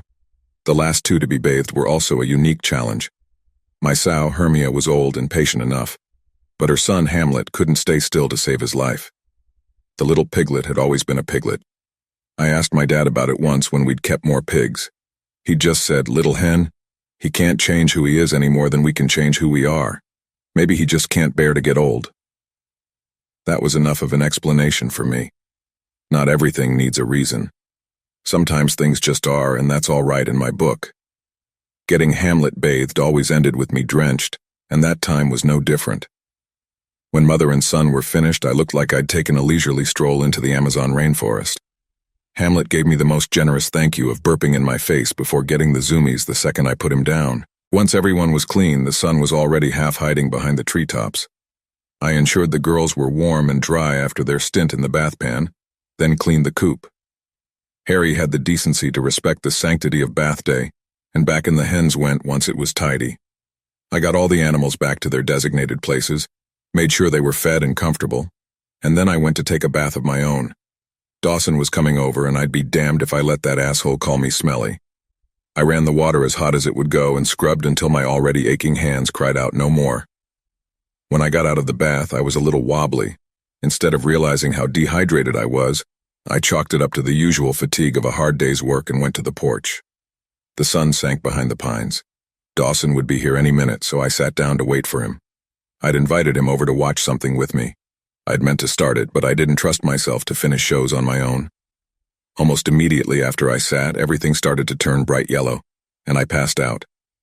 At some point, lost consciousness turned into groggy half-awareness, then dreamless sleep. The memories of being awake were vague. Someone forcing my mouth open, water and oatmeal, and a knitted blanket thrown over me. It wasn't hard to guess later who it was. Only one of the likely suspects was present. When I woke up, it wasn't on the porch or even in my bed. I was lying face down in the dirt, and a worm was putting its blood, sweat, and tears into trying to crawl into my nostril. I tugged it out and flung it somewhere into the cornfield surrounding me on all sides. A strange smell clogged my mouth and nose, and it wasn't just worm. It also wasn't the bloody footprints surrounding where I'd woken up, the massive kind with only one definitive source, even though I could definitely smell the sweet iron. No, the foul smell plaguing me came from the corn itself. On close examination, I could see where the bottom of some of the stalks had turned withered brown and even gray. The sight and smell both meant one thing: death was sure to follow. I got to my feet, panic slowly building in me. All I could think of was losing most of the crop. Sure, I got what I needed to survive from the landlady, but the farm couldn't function without the money I earned from the harvest each year. Just as I'd decided that was my biggest problem, it was immediately dethroned. In the moonless, faint dark of early morning, I saw a wave of grimy black mold sweeping across the ground toward me. I nearly tripped on my own feet as I stumbled back through the row. It followed me until I reached the edge of the field, and then it stopped. I thought that maybe it wouldn't leave the cornfield. Maybe it couldn't. I took a shaky backward step toward the house. The black began to burble like bog water, almost as if I'd made whatever it was angry. "Oh, you don't like that, do you? Well, I'm gonna go get in my comfy bed and you can stay out here with the pigmen. How about them apples?" The bubbles solidified as something crawled out of the ick. This is probably one of the worst times to step back from the action, but I have to share a memory first. When I turned double digits, my mother had a brief but intense aliens are real phase. She had a lot of special interests like that. I remember sitting in our living room patching one of my favorite pairs of jeans while my mom watched a documentary about Roswell and alien sightings in the Midwest. My mom changed the channel when they started talking about cow mutilation, but I'd seen enough. What I saw crawling out of the black was reminiscent of the foggy, gruesome images that memory conjured. Its lower jaw hung loose and broken, missing most of the skin. The right side of its face clung to its skull in bloody shreds, and it had only one cloudy, cataract-filled eye. It huffed as it moved jerkily toward me as if every step caused it great pain. The white speckled along its black coat was not bicoloration but large patches of pale mold. I was honestly a little pissed that I was in a standoff with this thing when I could be fast asleep in my cozy bed. Zombie cows were not a planned part of my hot gender-fluid summer. Nice cow. I don't want any trouble. I bet you'd like some corn, wouldn't you? Why don't you just stay out here and have all you want, and I'm going to go back in the house. I was about to turn and run for the porch when my foot caught a pothole. I fell right on my ass into the dirt driveway, and then that was when the buzzing started. I could hear flies and feel them trying to crawl in my mouth and nose, even though nothing was actually there. "Get the fuck away from me. Go back to Hooven hell or something." The rotten thing moved much faster now that I was down, and its breath smelled like moldy milk carpet. I held my breath, kicked my leg up as hard as I could, and was rewarded with a shower of cold cow intestines all over my knees as its stomach burst like a water balloon. Somehow it didn't seem to mind being gutted.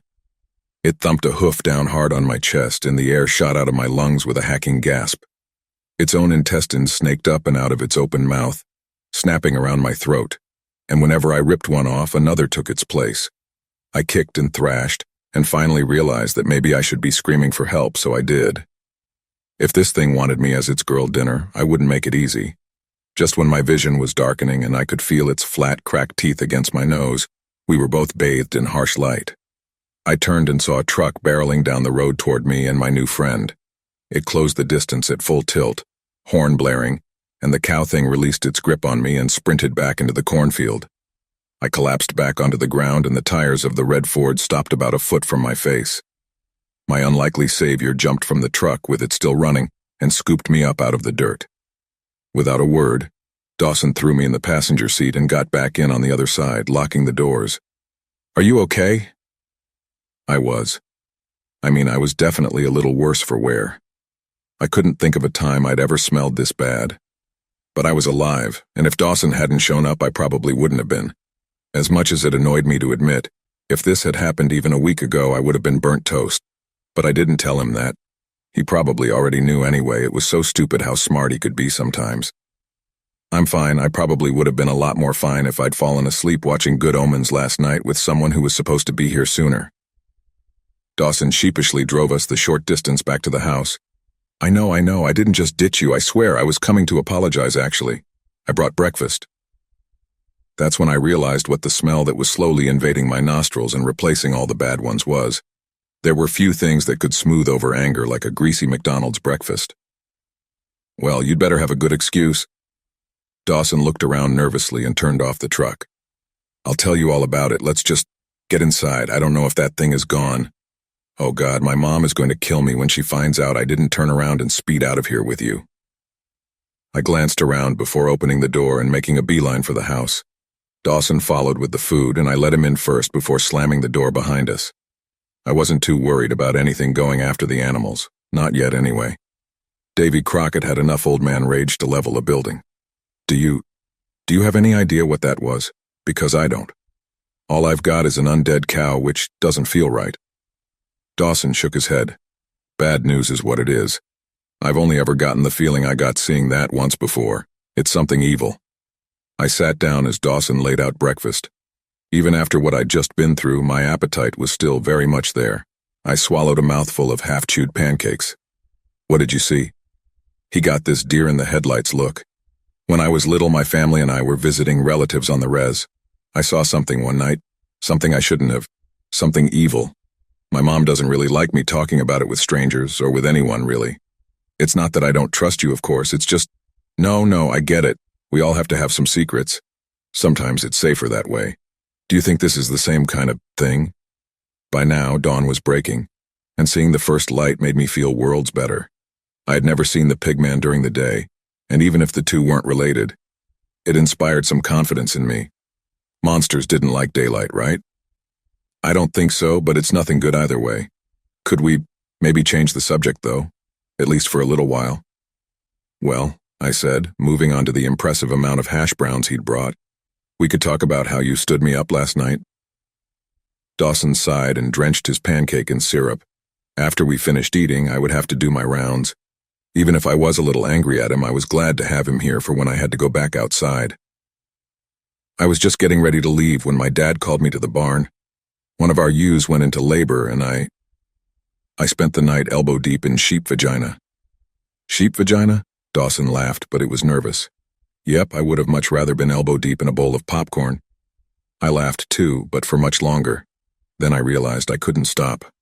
I threw my hands down on the table and cackled until tears sprang up in my eyes. And they decided that this was their party now. The massive hoofprint bruise hiding beneath my shirt ached as I sobbed. Oh, Newport, it was a rough delivery, and by the time Mom and Baby were situated and we were done, I went inside and passed out on the couch. I should have at least texted. All this is on me. Fuck, I'm really sorry. I shook my head and got up from the table.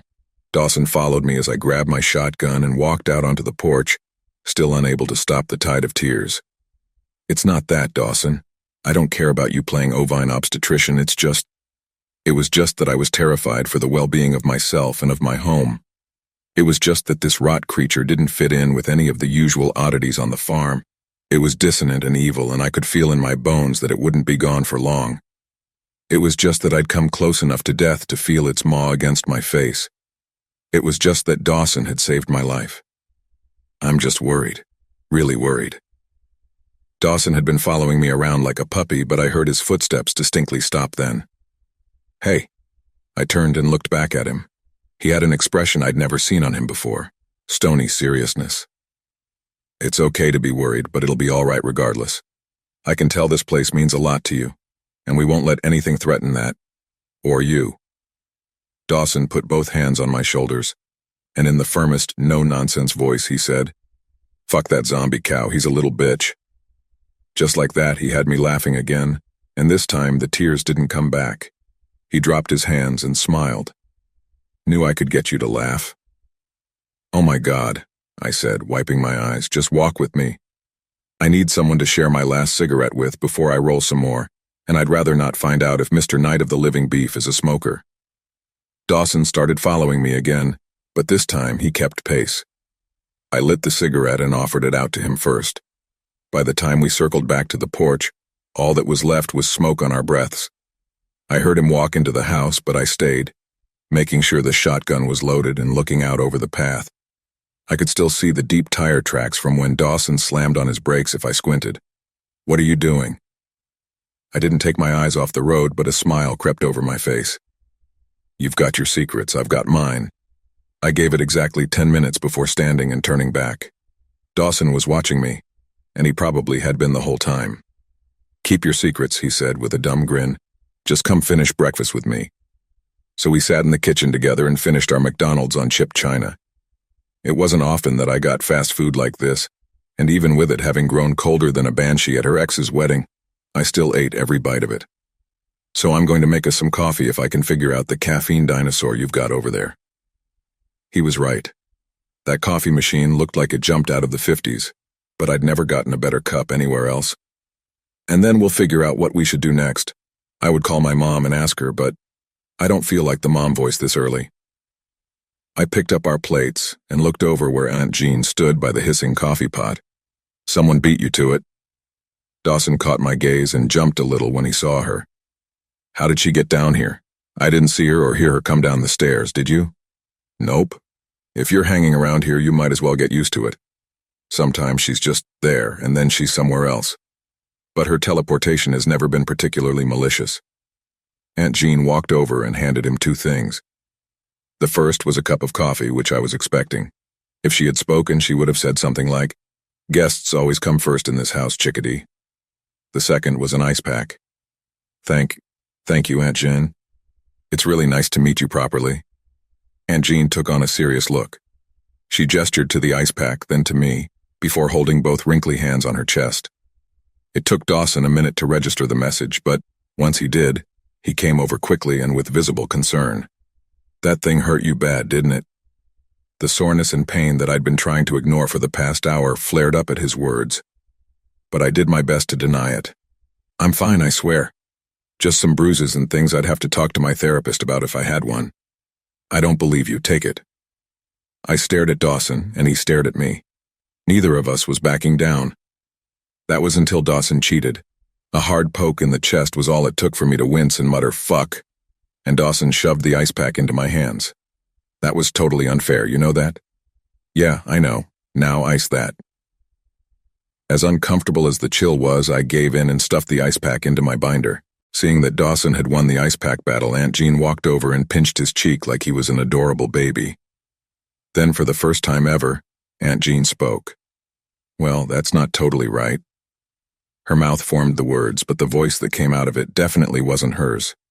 It was a little girl's, spoken like a child would talk to a dog. "Good boy." I watched Dawson's cheeks tinge slightly red.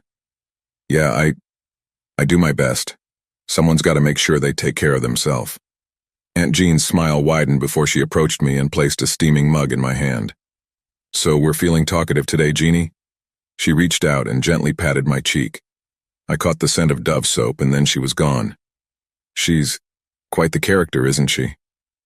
Dawson turned to me and grinned the same dumb grin he got whenever he was proud of himself. It annoyed me how easily I'd come to recognize it in the short time we'd known each other. "She really is something. I think she likes me." I took a sip of my coffee. It was burning hot, but I was still shivering from the ice pack, so a warm stomach for a scalded tongue was a fair enough trade. "Don't get a big head over it. Aunt Jean likes everyone. Well, most everyone." Like the bastard he was, Dawson walked over and started washing our dishes from breakfast. It was only 2 plates, but I was still ready to kick his ass over it. "I see where you're coming from, but let me ask you this. Has she ever spoken to anyone else besides you?" I wasn't about to tell him she hadn't spoken to me. I would have been jealous, except for the fact that I wasn't. Aunt Jean and I had a special bond, and I almost always could sense what she was thinking. Words are loud and unwieldy sometimes, and there's a certain dignity and comfort in quiet companionship. "Touché, asshole." "Maybe she likes me better," he says, using that tone of voice that tells me he doesn't actually believe that but wants to annoy me. "Maybe you can take a nice, long walk right into the Grand Canyon." I bet I'd do a good job being you. Couldn't be that hard, though I might go bankrupt on overalls alone.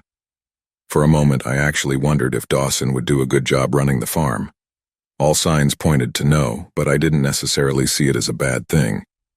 Keeping this farm from going to shit is a difficult job, and it's made me a hard person. I wouldn't want that to happen to him. Plus, there's not much McDonald's breakfast out here, Or that cereal he really likes.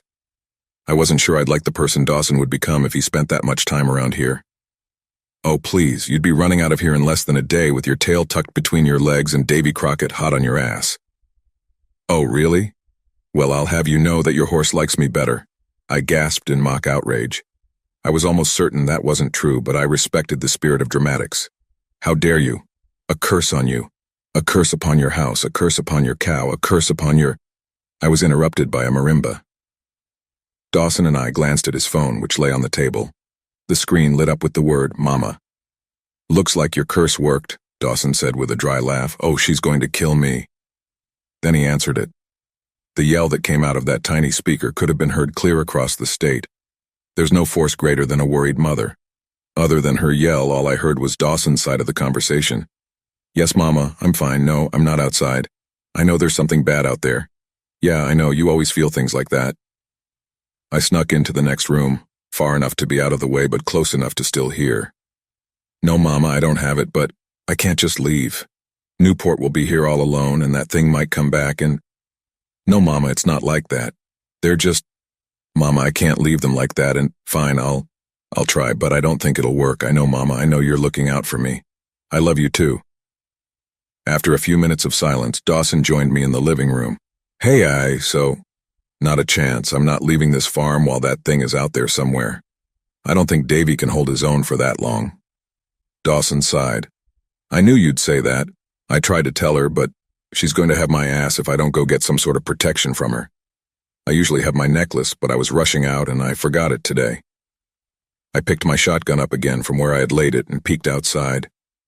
The sun was warming up the fields. A gentle wind blew through the cornstalks, and I could hear the yellowhammers as they went chee-chee-chee-squee amongst the trees.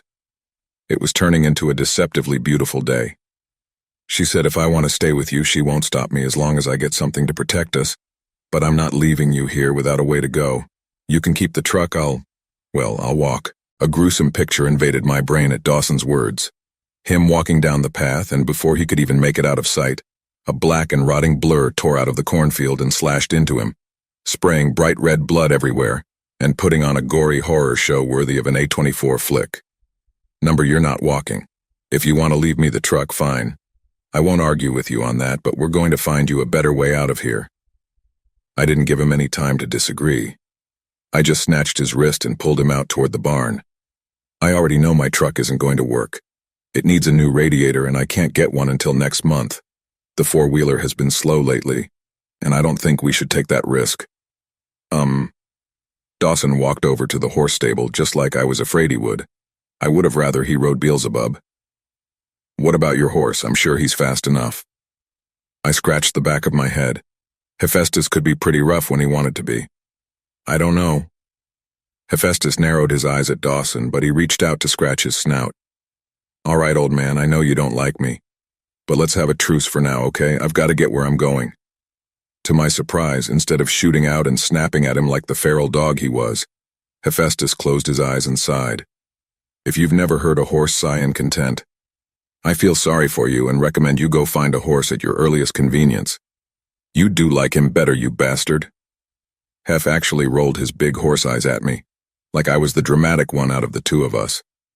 I wouldn't take it personally, I'm just the cool uncle. I walked over and grabbed the saddle, thrusting it into Dawson's hands. Well, let's see if the cool uncle can get his saddle on with all his fingers intact. Do you know how to ride a horse? Dawson gave me a tilt of the hand that inspired so little faith. I know all the basics, but it's been a while since I've actually used them, like years. I pulled out a carrot I'd forgotten in my pocket and had him give it to Hef, hoping we could buy his patience. Well, all I can tell you is good luck. You're probably going to need it. Time for the saddle. To my surprise and continued annoyance, Dawson got it on pretty easily. He'd passed the horse test now, too. In fact, all the animals besides me had adjusted to his presence like he'd always been here. Having him around still felt so weird, but the idea of him leaving felt worse than that. It felt bad. I didn't like to think about it for long because then the questions I didn't want to answer started to surface. Look at me, I'm a natural. I was brought out of the haze that was beginning to consume me by Dawson trotting around the barn on Hef. Both looked very pleased with themselves. I could tell Dawson was expecting me to come back with some smart-ass remark, and honestly, so did I. But whatever I would have said stayed lost in the useless hunk of meat that was my brain at the moment. "Come back, okay?" Dawson pulled Hef to a stop and stared down at me.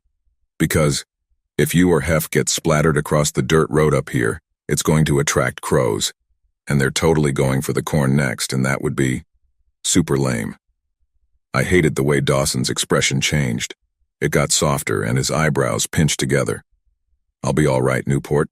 I promise. I just shook my head and looked away. Who else is going to make you pull that annoyed face you're pulling right now?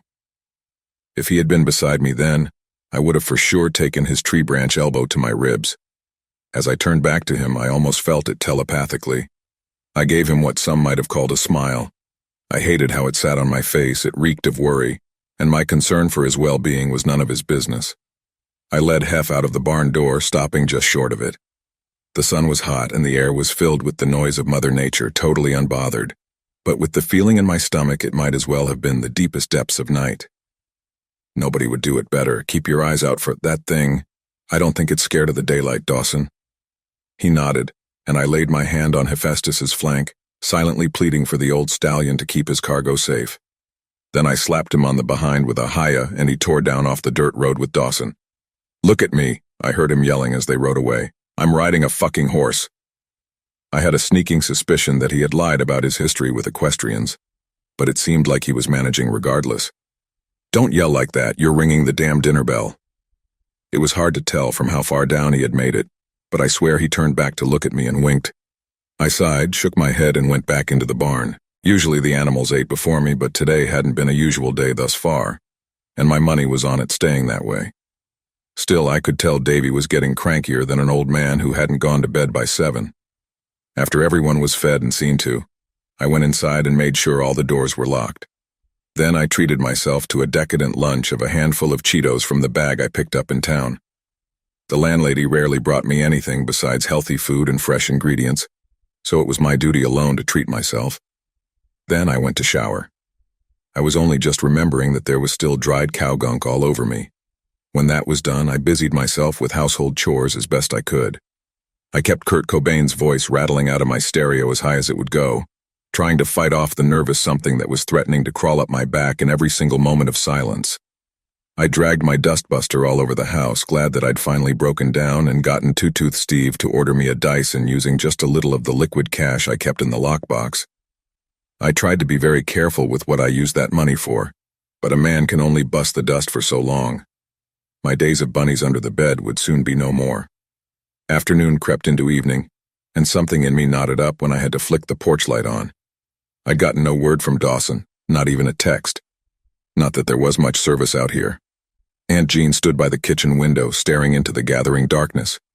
It was hard not to join her, but a nagging feeling in my gut told me that's what it wanted. It all suddenly made no difference when I heard Dawson calling my name outside. I was too relieved to think straight for a few seconds, and that was all it took.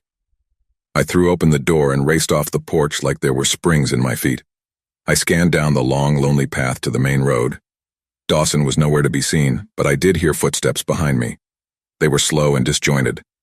1, 2, 1, 2, 1, 2, 1, 2, 1, 2, 1, 2, 1, 1, 2, 1, 1, 2. I wheeled around as the rot picked up the pace, sprinting toward me as much as a festering cow carcass could. Broken bone shone white in each of its legs. I staggered backward with my mind screaming all the while to turn around and run like hell. But everything felt like jelly. The rot's gory jaw fell open, letting loose a death wail. Then it closed in on me, coming in for the kill. I shut my eyes tight. I expected to hear the squelch of my flesh being ripped off or the wheeze of its breath right against my ear. I wish I had, because what I actually heard was a million times worse. There was the sound of broken footfalls passing me by and Dawson yelling my name. This time it was actually him. I watched his smile fall into a look of unabashed fear in real time. The world was suddenly on fire.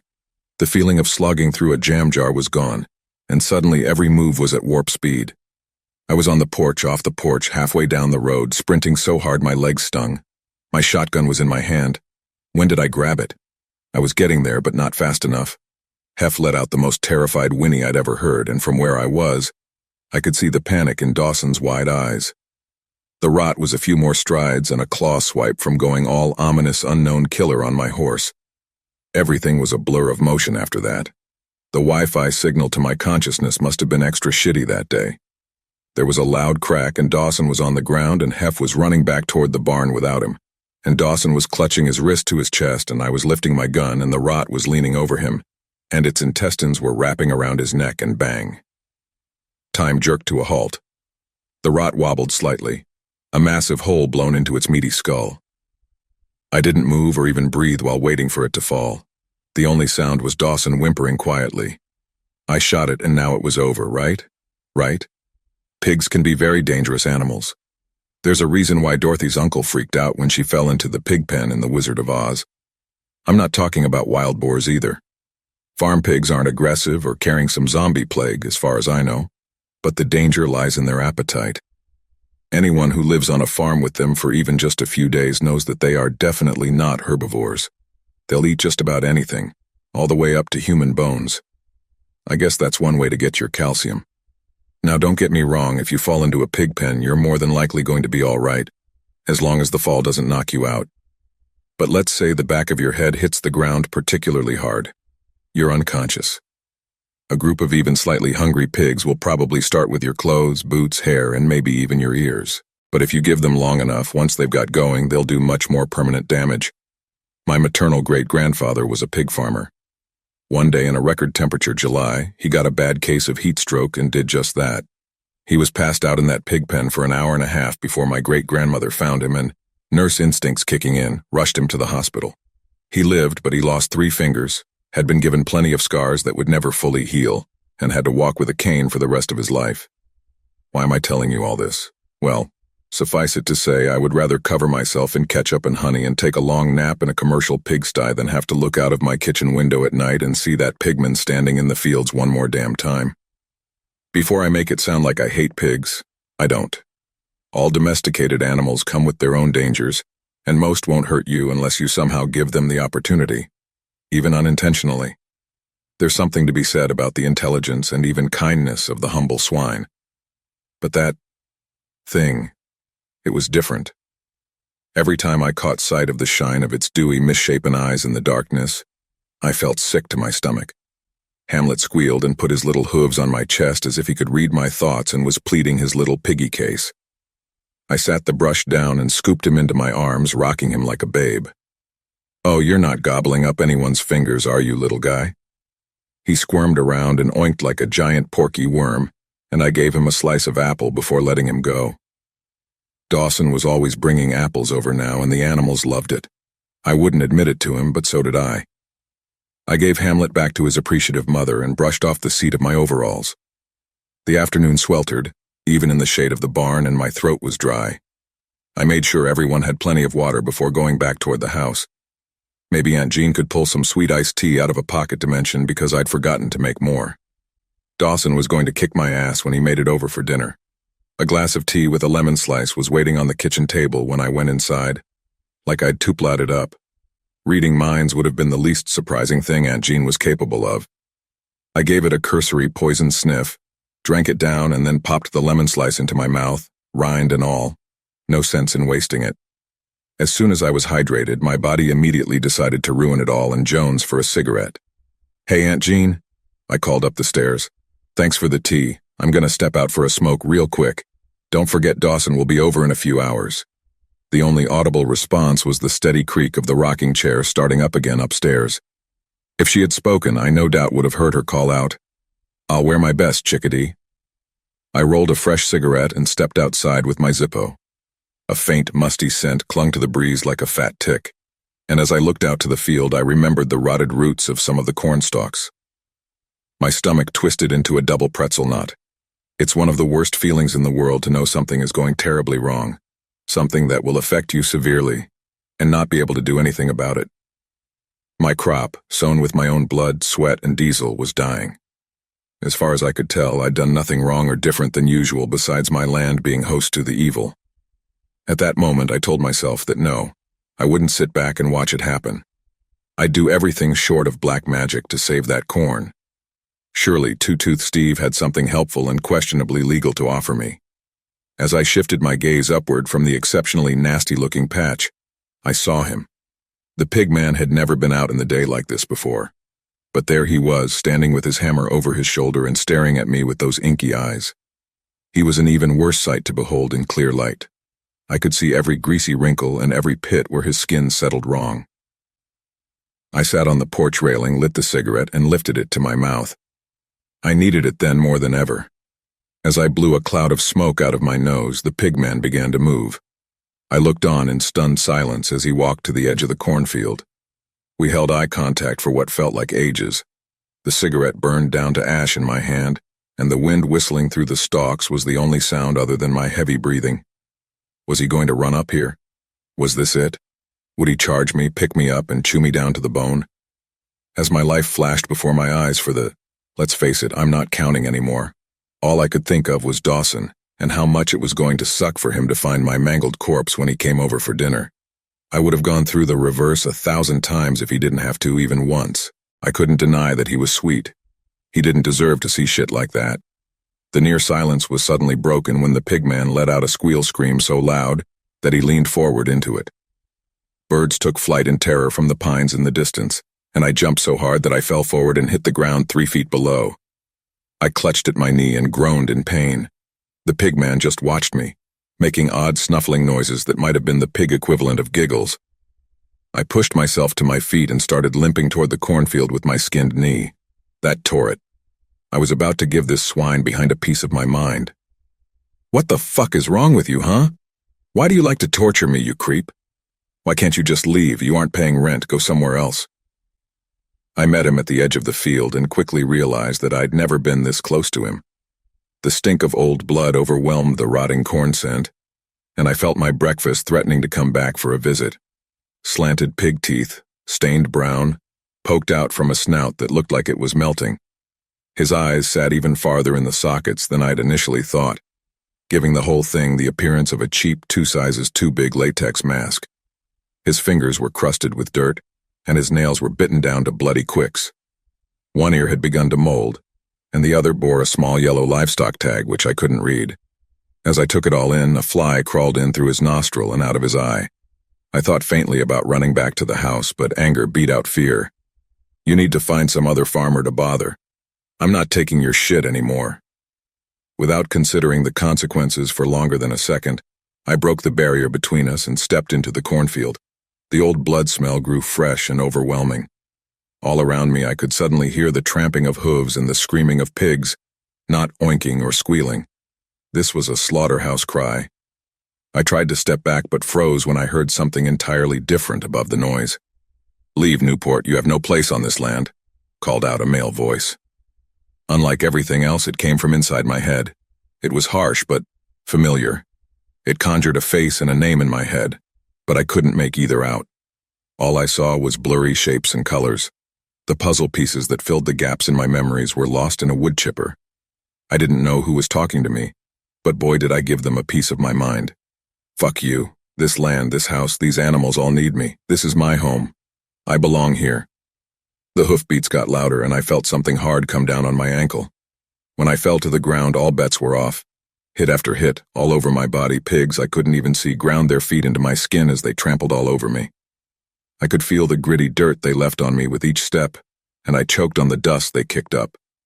When the onslaught was over, not an inch of my skin was left unbruised and sore. The only thought in my mind was that I'd like to see Dawson try to put an ice pack on all this. Maybe that was just a coping mechanism, though. I staggered up to my feet, pretty sure my ankle was sprained to hell, and immediately fell back to my knees and puked. There wasn't a lot left in me to come up, but it still managed to make it out of my nose. I got up again and ran for the house, sparks of pain shooting up my leg as I hit the porch steps and coughed up more stomach acid. I took the stairs 2 at a time, racing down the hallway. I nearly had a head-on collision at high speed with the shower as I rocketed into the bathroom. I felt dirty and sick, and the countless bruises stung like wildfire. I stood in the cold stream of water, not even bothering to take off my clothes. Rivulets the color of rotten fruit swirled down the drain as I wept into my hands. My shirt stuck to me like pine tar as I struggled to pull it off. An indeterminate amount of time passed. It was only Dawson's voice that pulled me out of disassociation. I realized with some shock that I was so glad he was here. At some point I'd ended up on the bathroom floor. My injured ankle was still hanging over the tub's edge and the water was ice cold. "Hey, do you need some help there? I brought pie and I feel like the floor isn't the best place to enjoy it. I won't stop you if that's what you want, though. Where'd you get all those nasty bruises?" I just nodded, and he took that as permission to help me to my feet and wrap a towel around me. If he had any thoughts about my impromptu coming out, he didn't voice them. I'd never been that good at modesty, and he probably knew from the beginning. Seriously, though, what happened? He helped me into my room and made me sit down on my bed. I rubbed my swelling eye. I fell into my tractor. Dawson raised an eyebrow at me but didn't question it. He'd only been in my room a few times before that, and I was surprised by how completely unbothered by his presence there I had become. "This wardrobe looks like it leads to Narnia," he said, swinging the door open and looking through my collection of overalls and thrift store t-shirts. "Yeah, my great-grandfather made it. If you climb in there and stay long enough, it'll probably take you somewhere." Dawson snooped through my outfits, pausing to look at each one. "I think it would just take me to overall land. I swear, I've never seen so many pairs in one place." I couldn't help but grin. "You're one to talk, kitty cat princess socks." Dawson scoffed. Well, fuck me for having a sense of childlike whimsy every now and again. As I slipped on my boxers, Dawson tossed me my favorite overalls. Don't ask me how he knew. And the cheese is my passion shirt. The yellow fabric felt cool against my bruises. I looked around and it was like everything reset. I felt the tension drain out of me as I laid back on the soft quilt Aunt Jean had made for me not long after moving in. Yeah, you and your whimsy," I said with a long, cathartic sigh. Dawson looked at me before glancing at the CRT TV sitting on my dresser in front of the bed. Then he said the 4 best words he could have at the moment. "Want to play Mario Kart?" There are a few questions that you can almost never say no to, and that was one of them. That's some whimsy I can get behind. Dawson handed me one of the controllers before making me scoot over on the bed. "I know I said whimsy first, but can we stop now? It doesn't sound like a word anymore." "We could, but I don't think that would be very whimsical of us." Dawson nudged me in the ribs, enough to be annoying but not enough to aggravate my bruises. I stuck my tongue out at him. He tried to shove his finger in my nose. I faked biting at it. Once we got serious, for the next 30 minutes I kicked his ass at Mario Kart. Then we went downstairs. I pushed my fork around my plate as we sat at the kitchen table with a glass of milk and a slice of pie each. I didn't feel much like eating, but Dawson had baked it himself, so I took a few bites. It was delicious. Honestly, one of the best slices of apple pie I'd ever tasted. "I'm sorry I didn't have dinner ready. I didn't fall into my tractor." "I could have told you that," Dawson said through a mouthful of pie. "The pigman tried to tenderize me into the main course, and I just lost it after that, I guess.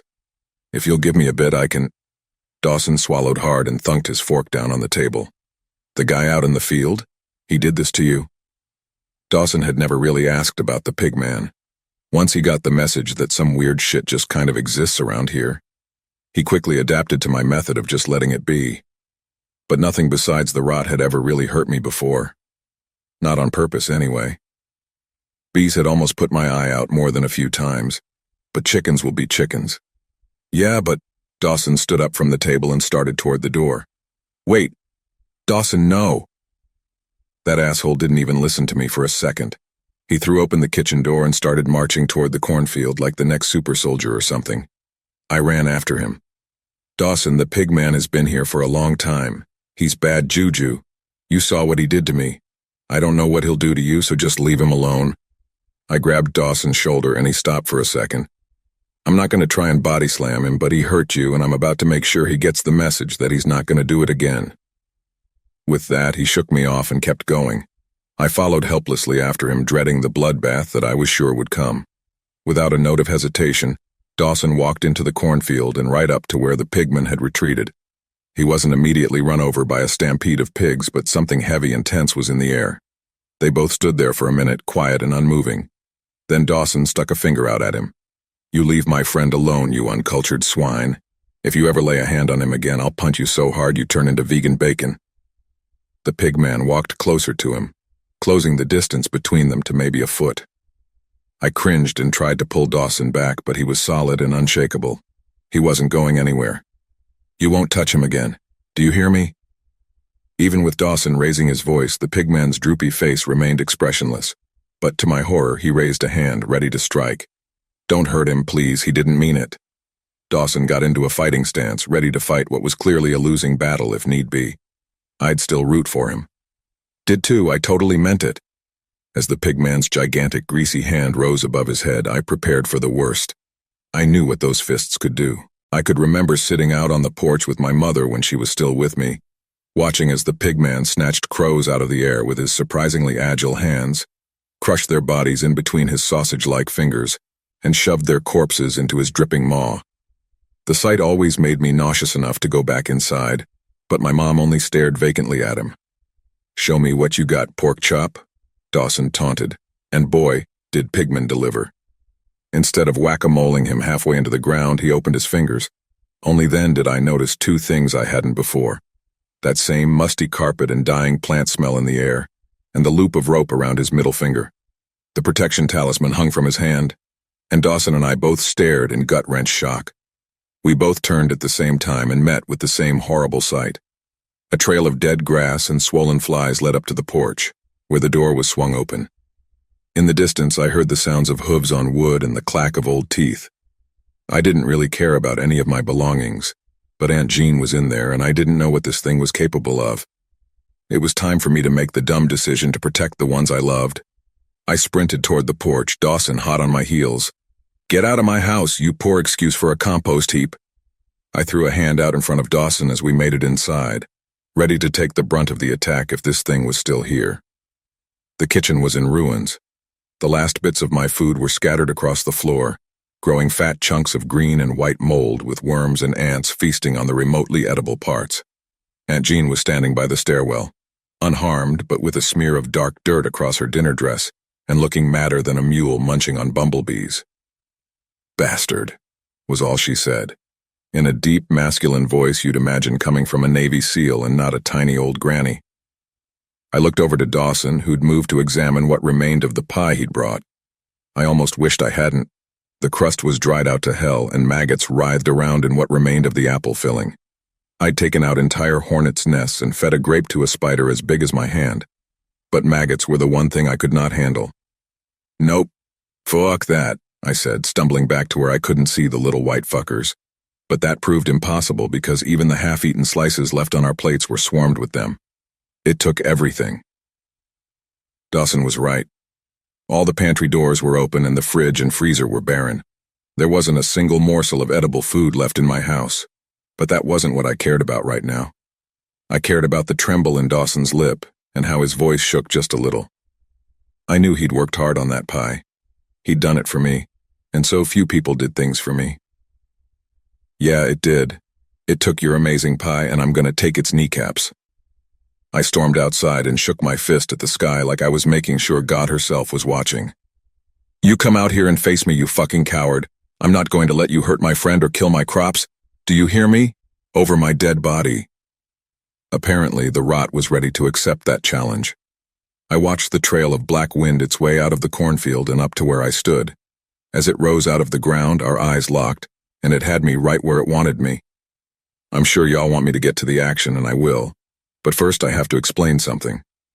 I have an irrational fear of teleportation. And before you ask, no, I don't piss myself when I watch science fiction movies. It goes deeper than that. I'm afraid of spontaneous displacement. It's one of those phobias that you're 99.99% sure will never happen, but it still stays tucked in the back of your brain. I'm afraid I'll go to sleep, close my eyes, or even blink and end up somewhere I'm not supposed to be, like in the middle of a dark forest at 3 in the morning. Or all alone on the top of Mount Everest, or maybe even an abandoned research bunker in Alaska, plagued by the evils of the SpongeBob SquarePants pilot episode. You can run from a monster, and you can hide from a killer. You can get out of the water or wake up from a nightmare. But what do you do when everything around you is suddenly wrong? What do you do when one minute you're cozy in your bed after a hard day's work, and the next you're standing, very awake, in the middle of a circle of mannequins in a decommissioned military base? All this to tell you that the rot didn't exactly have it right where it wanted me, but it could put me right where it wanted me. So it did. I only broke eye contact with it long enough to blink. My eyes opened and my worst nightmare was realized. I was somewhere else, and nowhere good. The darkness out in the desolate stretches of woods and farmland is something you never really get used to. It's like burnt pitch, deep black and thick enough to drown in. When you're out lost in it, it's the kind of thing that makes you pray for the sun to rise at 3 in the morning. I was standing on an empty, unfamiliar dirt road. It ran far past what I could see in both directions, and there wasn't so much as a tire track. I'd walked through the dark 1,000 times before back on the farm, and I like to consider myself a brave person, but like I said, this was different. The fear was so potent that I could feel it pulsing in my chest. My mouth was dry as a bone, and my legs were locked in place. No direction was a good one. There was no escape. The sky through the trees was black and moonless, and the forest around me was dead silent, without even so much as a single chirp of a cricket. I closed my eyes tight and tried to slow my breathing. A light rain began to fall, somehow only making me feel more gross. It rolled down my skin in swollen droplets, along with beads of sweat and maybe a tear or two. Despite the rain, the air was stale, like the inside of a flooded crypt. I'd just brought myself away from the precipice of a cardiac event and panic attack super combo when the quiet night wasn't so quiet anymore. The sound was faint at first, but the uneven hoofbeats moving closer dropped my stomach like an astronaut roller coaster. They approached me slowly until they didn't. My legs finally unfroze as I turned and saw the rot galloping toward me with its diseased gait. Small pebbles and gravel stabbed into my bare feet, but I didn't care. This road had to lead somewhere, and wherever it was, maybe I could lose this asshole. I ran and ran, but was only met with more woods and more road. I wasn't getting anywhere, and the rot had gained on me. I could feel its sickly huffs of breath against my back as the rain began to strengthen. Then a voice. It sounded dry and dead, like it had traveled across a graveyard to my ear. "You are a fool!" It caught me off guard, enough that I missed a pothole and went careening into the mud. If the ground loves me so much, why doesn't it just marry me already?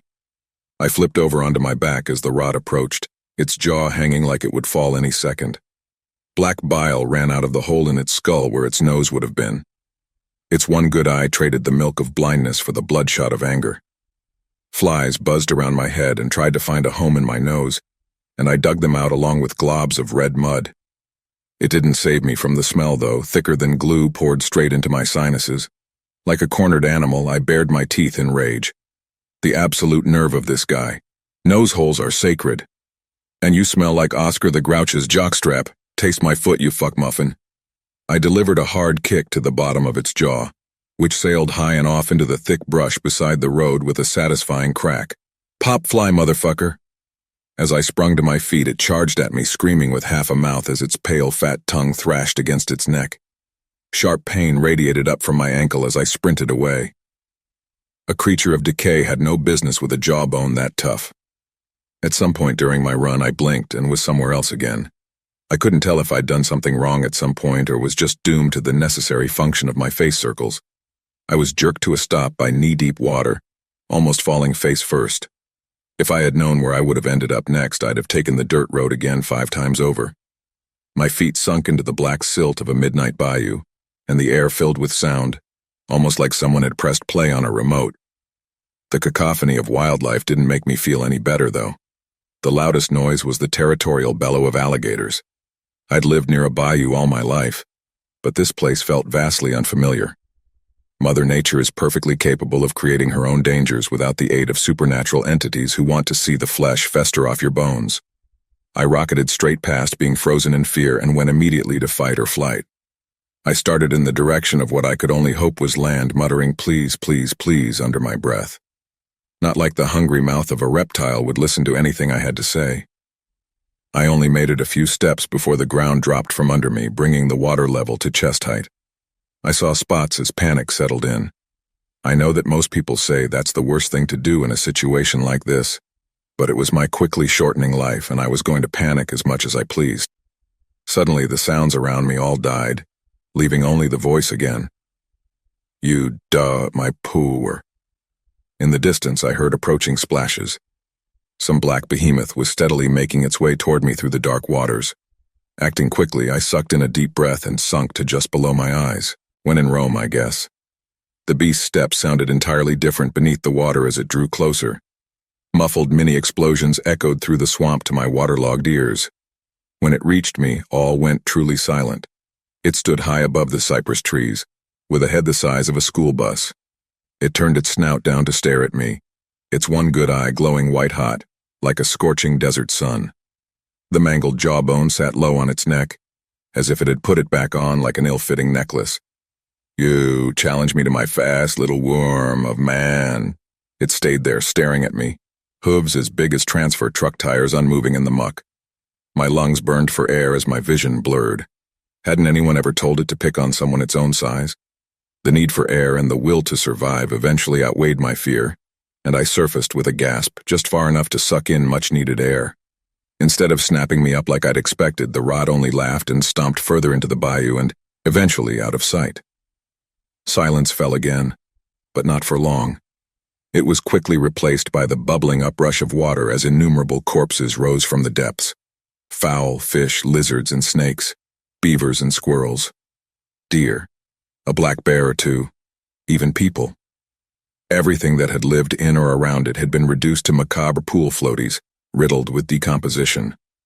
The water churned just in front of me as something large and scaled appeared as the final rotten guest to this swampy pool party. It was the largest alligator I'd ever seen, faded from green to ashen gray. It was caked in algae and other hitchhiking plants, with open wounds crusted in yellow and red.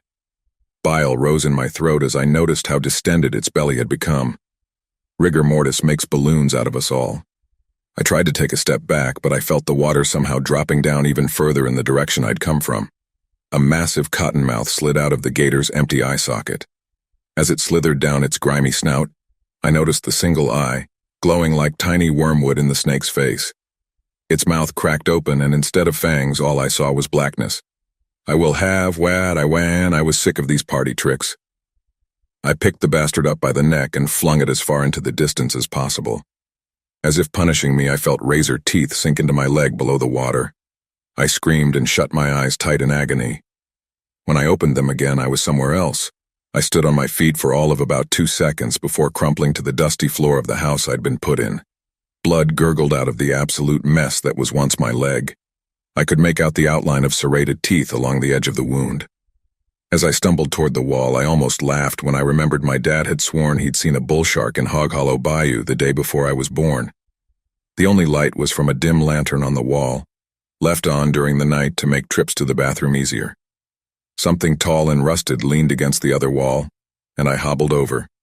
It was a calf hammer, coming up to my shoulder with an abnormally large hammerhead. I rested my arm on it and shifted my weight, using it like a crutch. Surprisingly, it held. I knew that thing lurked in the darkness just beyond my field of vision. I knew that by going downstairs I was probably doing exactly what it wanted. But I was past the point of logic.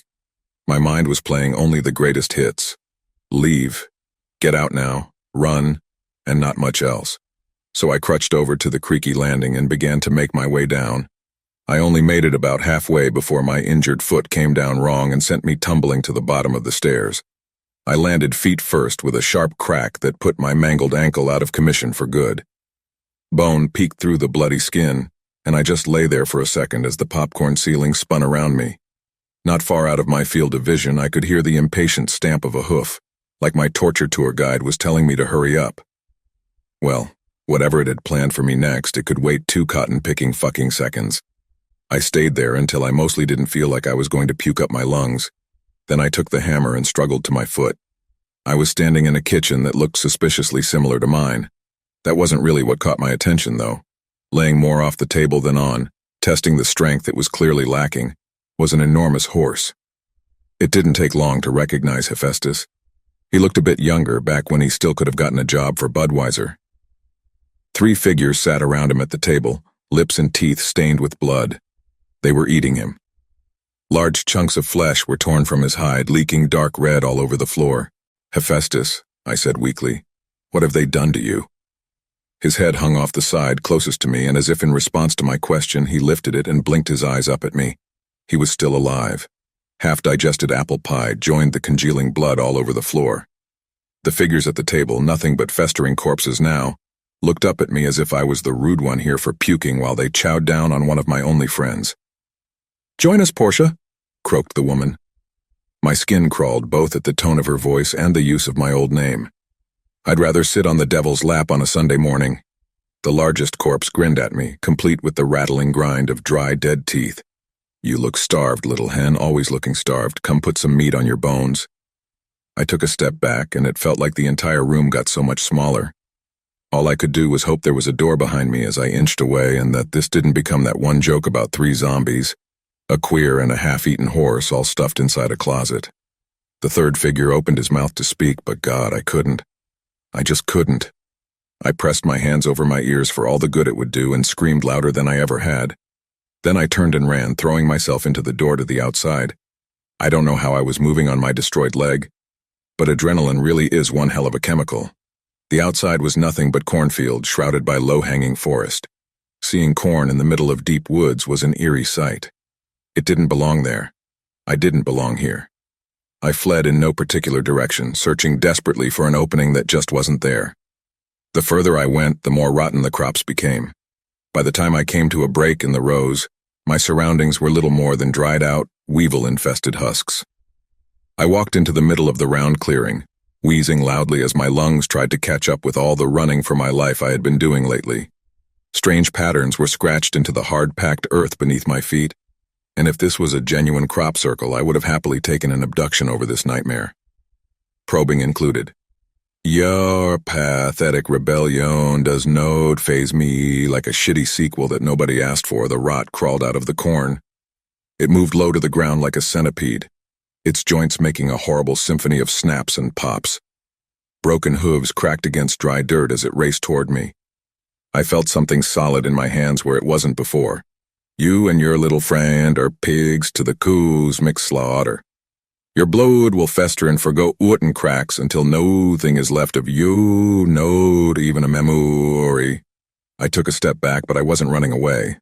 Maybe that was the smart thing to do, but anger gets along much better with stupid. My fingers felt over the butt of my gun, a trusted ally. The rot must have sensed my next move because it charged at me much faster than it had been, lashing out like a cobra. I leaped into the air, narrowly avoiding the attack, but came down too soon.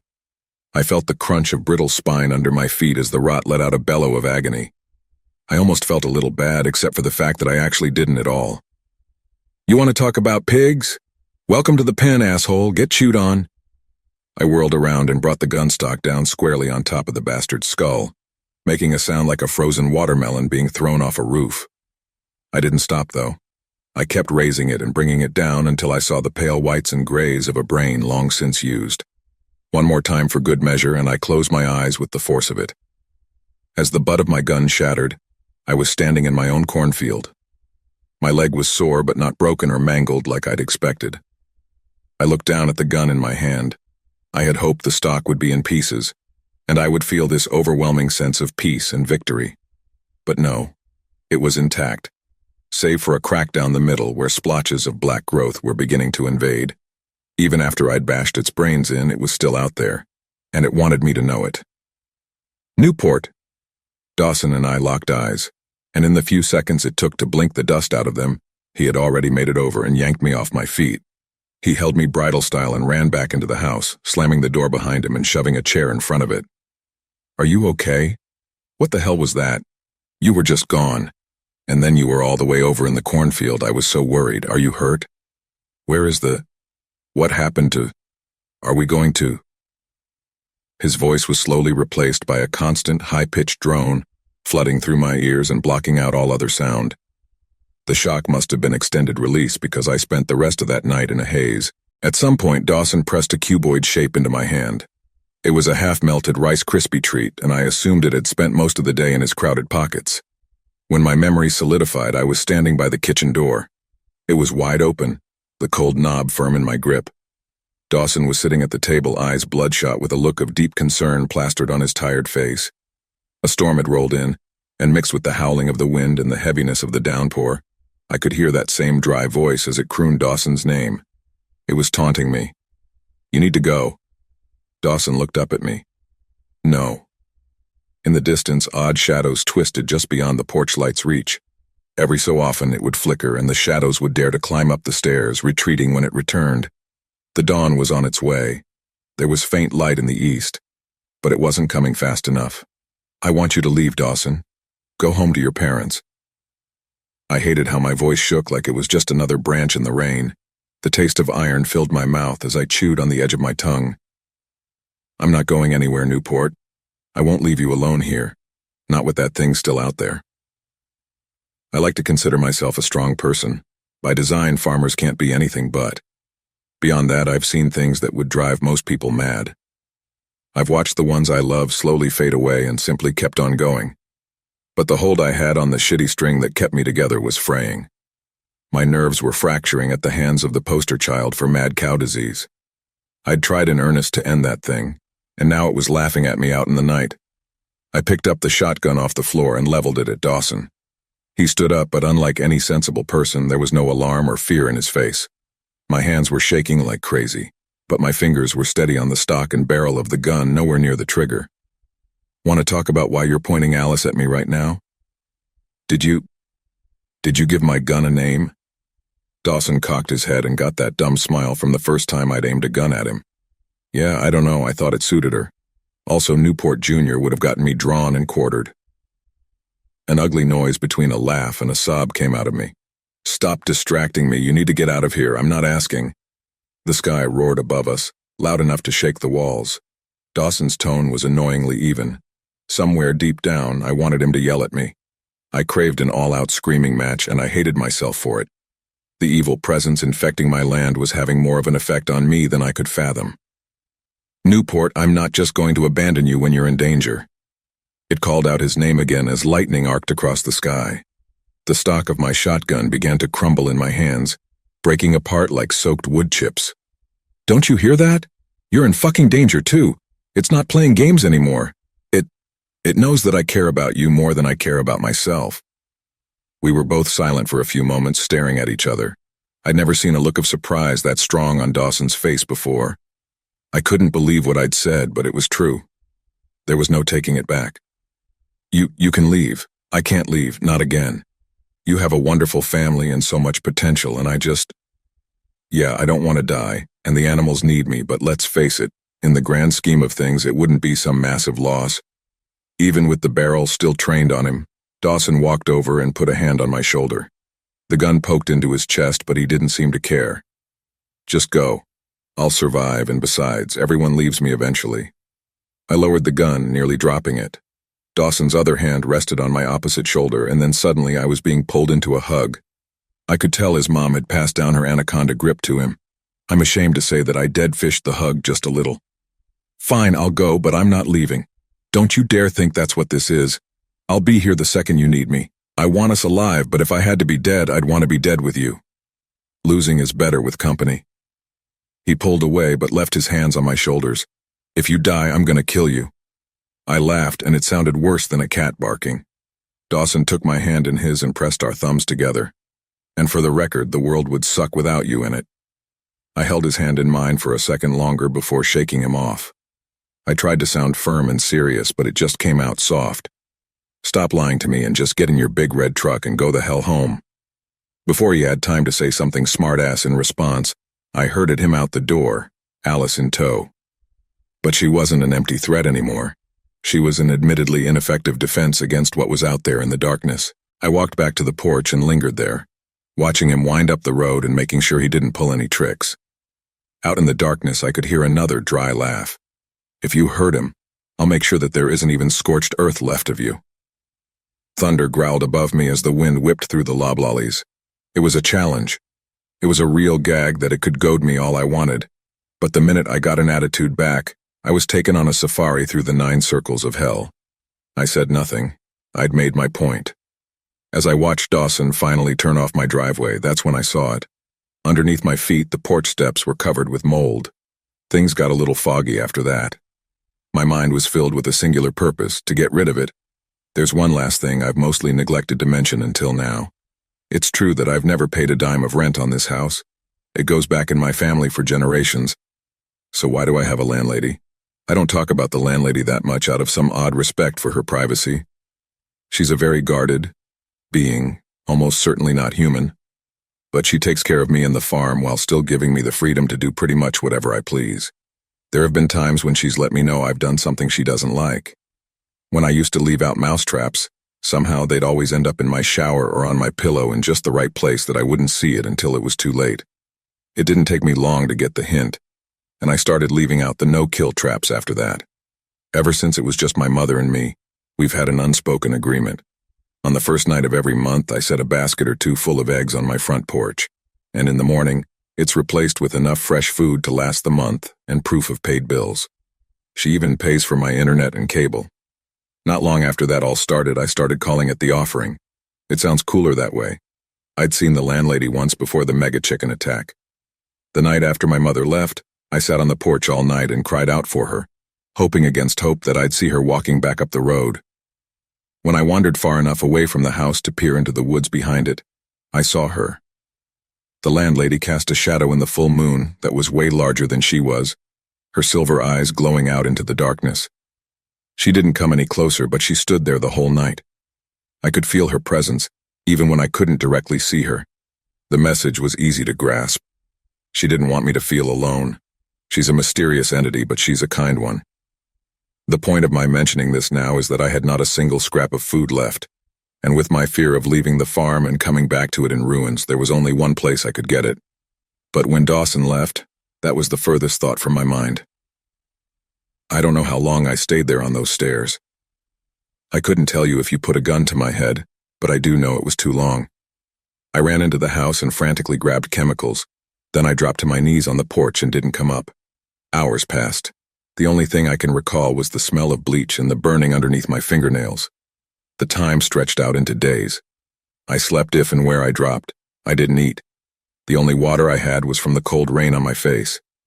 Dawson faded in and out of my perception, but I couldn't be sure if he was real or one of the rot's newest tricks. He told me to come with him. He told me I needed to eat. He told me I'd never looked this sick. Each time I told him no. I couldn't leave, and the mold had to come off. Eventually, I realized I was out of bleach. I had probably been out of it for a while, but the pungent smell lingering on my skin had fooled me into scrubbing rawly at the wood for time immeasurable. I stood for maybe 2 seconds before collapsing back onto the porch. The entire thing was now covered with fat patches of black. I pulled myself forward and into the open door with bloody hands and bruised knuckles. Once I felt the smooth kitchen floor underneath my aching limbs, clarity washed over me.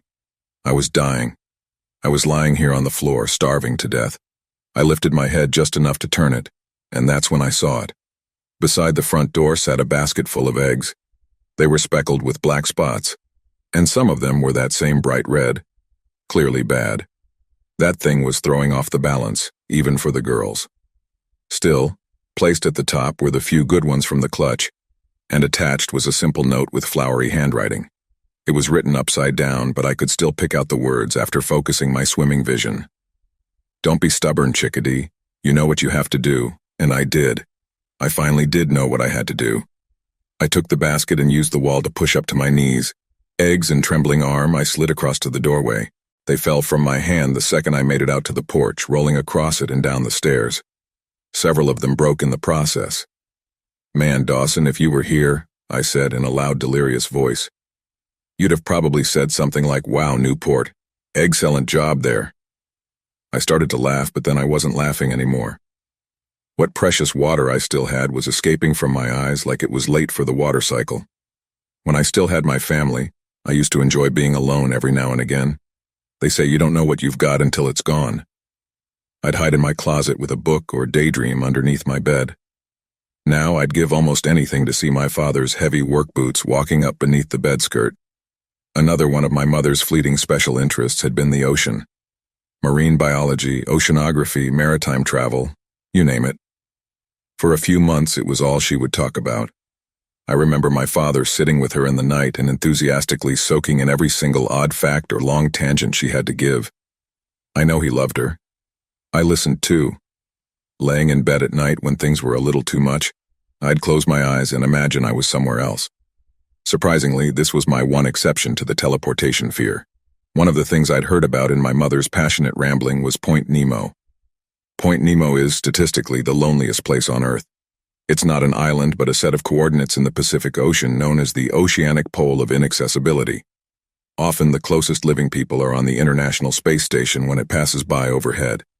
Someday the U.S. government will crash it into those same waters, I'd picture myself there, bobbing up and down in the waves and enjoying the relative quiet. I'd see nothing but calm horizon stretching out forever, and the full moon and stars above me. I was utterly alone, and that was just how I wanted it. I was there again now, but this time it was different. It was pitch black, with no moon and no stars. All I could see were the monstrous waves moments before they rolled over my head. Dead machines groaned beneath me, desperate to return to the cosmos they had fallen out of. I kicked and fought desperately against the tide, but couldn't stay up long enough to take even a single breath. The water was freezing and boiling all at the same time, and I was drowning. I was alone, and what's worse this time, it was entirely my fault. I wondered briefly who was going to be the lucky person to find my waterlogged corpse. When I opened my eyes, it all stopped. I hadn't realized they'd closed. My head rested at an uncomfortable angle, and I could barely see anything around me, but I could see an enormous shadow fall over me. "Just get it over with," I mumbled. "There are other people in this McDonald's drive-thru, you know?" The voice that responded sounded like the whisper of the wind as it passed through northern trees, and also like the howl of a coyote as it echoed down a southern canyon. "Easy, child." Goosebumps immediately rose up on my arms as it finally dawned on me in my sorry state. It was her. She'd never spoken to me before. It was only right to speak back, but I didn't have time for small talk. "I don't have any more food. I'm starving. That thing took it all. You have to have seen it by now. It took all my food, and it's killing my crops and screwing with my animals. It wants to run the farm into the ground. It wants to watch me and this farmhouse rot and return to the earth." I didn't know how I knew, but I did. I hated to beg, but I was quickly running out of options and even faster out of time. "Please, you have to help me. I'll give you double eggs next time, I swear. I don't want to die. You have to know how to get rid of this thing." As she walked closer, silent as a doe, I could just barely see her in my bleary vision. Her dark cloak pooled around where I assumed she had feet, and I could see a few wild strands of branch blonde hair curling out from the hood. As I looked up, I beheld a sight my fading sense could barely comprehend. A pair of deer antlers grew out from beneath the hood of the cloak, 8 feet tall and strung with vines, leaves, and feathers. The tips were painted with dried blood, as well as the runes across the length of them. The base of each was as thick as my wrist. She touched the back of my head with thin, calloused fingertips. And then I was gone. When I came back to the land of the living, it was surrounded by vegetables. The morning sun glittered off the skin of baskets full of fresh produce and the clean, solid wood of my porch. A wonderful smell filled my nose, and I tracked it down to a carefully wrapped piece of cooked venison. I didn't think. I just ate. Moments like that one make me so glad that almost no one ever comes out here. If someone had walked up the path to my porch right then, they would have seen what appeared to be a dirty gremlin going to town on the liver of a small child. My stomach ached a little, but I managed not to puke. Water dribbled down my chin as I drank from the small wooden bowl left out next to a bag of salt. I looked closer at the burlap sack, with salt printed in faded black letters across the front and filled to the brim with large black salt crystals. A note was attached to the outside, and in faint, formal handwriting it read, "This one is on the house." Even if I could carry it inside, I didn't have the slightest idea what it was for. I was just glad the landlady cared enough to give me a hand. "Thank you," I called out into the dawn, hoping she could hear me wherever she was. Then I crawled on my hands and knees back into the house. I was feeling a little better, but it was still hard to breathe for some reason, and the vertigo was worse than a Barbie head in a blender. I'd pulled myself halfway into the kitchen when I heard that firm, familiar voice. It spoke with that soft southern drawl, the one I'd somehow never picked up. "Newport." I kept crawling forward, pushing the door closed with my foot. "It's just another trick. Ignore it and it'll go away." "Newport." I tried to focus on the task at hand. I needed to get the food inside. Maybe Aunt Jean would lend me a hand? No, she'd done enough for me lately as it was. I might be able to get a rope and have Hef help me, but the last time I let him in the house, I was cleaning up horse piss out of the carpet for 3 hours straight. Dawson wasn't here, and I wasn't about to. "Newt." My hand came down again as I tried to pull myself forward, but instead it landed in a puddle of red and slipped out from underneath me. The stench of meat and iron overwhelmed me as my head hit the floor. Blood. It was all over the floor and all over my hands and all over him.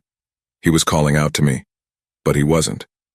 He wasn't breathing, and I could see his brain inside his skull. All I could think of was I thought people's brains were supposed to be pink, not gray. His eye stared at me from his cheek, and it looked like one of the animals had a good chew on it. The berry basket fell from my hand and hit the ground. Might as well have been a bomb going off. I screamed and screamed and screamed. Over the ringing in my ears, I heard footsteps running into the barn. My mom grabbed me by the shoulders, shaking me and wailing at me to tell her what happened. What happened? What happened? I don't know what happened. Look at you, Newt. You're sweating like a pig. The smell was gone, but I was still lying on the floor. A pair of bare feet stood right in front of me, toenails painted blue emerald. I rolled over, ready to attack with little more than infant kicks, but instead, I looked right into the eyes of a ghost. Pigs don't sweat, you know, I told him. He crouched down to my level and smiled. Yeah, and you got about as much sense as one. Hell, you ain't got the sense that God gave a goose. Out there scrubbing like you're trying to put Lady Macbeth out of a job, and you ran off the only real friend you got in this place. It wasn't surprising that all that mold has just been another one of the rot's tricks. Maybe this was too, but fuck, I didn't care. I was buying like a squirrel in a nut factory. After everything that's happened, you're really just gonna stand here and bully me, huh? His hand ruffled through my hair and my chest ached more than it already was. Shaw, kid, I'm messing with you. A little, at least. You're my whole world, but you have to listen to what I'm telling you. You can't do this alone. You're as strong as an ox and twice as mean when you want to be. But this is growing beyond that. This is something you can't handle on your lonesome, and I know you're thinking right now, fuck you, I can take care of myself. But deep down, you know I'm right. He always knew me so well, and I guess that was by design. Well, what about Aunt Jean? He crossed his tree trunk arms and rolled his eyes. Aunt Jean is a sneeze away from a pile of dust and a set of dentures. And you and I both know that I can't stick around. As soon as you get your feet out under your brain, I'll be gone. I looked away, staring at kitchen chairs and a floor that desperately needed to be mopped. He was right, and I kinda hated it. He sat down next to me and pressed something in my hand. It was cold and square, and I could feel a brand new crack running through it. You know I only give you shit because I love you, Newt. I love you more than anyone ever loved anything in this life. Always remember that. And for Pete's sake and the dog's too, call that boy. You're right, he's in danger, but you'd both be better off being in danger together. I held the phone in front of my face. A long hairline crack ran in between me and the other person on the lock screen photo, laughing at something I didn't remember. My mom took that picture. I dialed Dawson's number and hovered my finger over the call button. I glanced back up at him one more time. Hey, Diesel, wait. Yeah, Newport? I swallowed around the golf ball lump in my throat. Don't go. I expected him to tell me again that he had to, but instead he simply said, I won't. And it was the most beautiful lie I'd ever heard. The phone didn't get a chance to ring more than once before the front door burst open. I looked up and he was gone, like he'd never actually been there in the first place. The events of the last few minutes grew filmy in my brain as Dawson charged inside. Newport, are you okay? Wait, that's a dumb question. I shifted enough to catch his gaze and fuck, my chest was really hurting. His face was red and his hair was filled with straw. Not really, how did you get here that fast? Did you carjack a scarecrow? Not exactly, no. It was then that I noticed the look on his face. He looked incredibly guilty and smelled like horse. No, he smelled like barn. Have you been staying in my fucking barn? Dawson scratched the back of his head but said nothing. You have, haven't you? You never actually left. Dawson threw his hands up like he was the one who got to be exasperated here. I was worried about you. I knew you wanted space, but I was terrified that if I left completely, that thing would take advantage of you being alone. Also, Aunt Jean got our backs last time, so I figured it was my turn to take care of the animals. You didn't even notice when I drove my truck right back up the road, Newport. You wouldn't eat. You wouldn't sleep. Something was seriously wrong. I heard you screaming, so I ran out here, but then it stopped. I wanted to wait until you called me. It sounded like you were busy. If Dawson had looked in and seen anything, he didn't mention it. I appreciated that. I opened my mouth about to give him a light chewing out, but I didn't get that far. All that came out was a pained groan as my chest and sides yelled at me with the fury of 1,000 suns. just as I pulled off my shirt and realized the horrible error I'd made. The absolute last person I wanted to see right at that moment came down the stairs. I'd never seen Aunt Jean look so angry. She didn't say a word, but instead pointed a bony finger at the binder I'd been wearing for way too long, let's put it that way. Then she pointed upstairs, and I knew there was no room for argument. She's right. You haven't taken that off since you got corn teleported, have you? I shook my head and started a mental list of all the fucked up things that could be happening inside of my ribcage right now. Dawson came over and lifted me to my feet.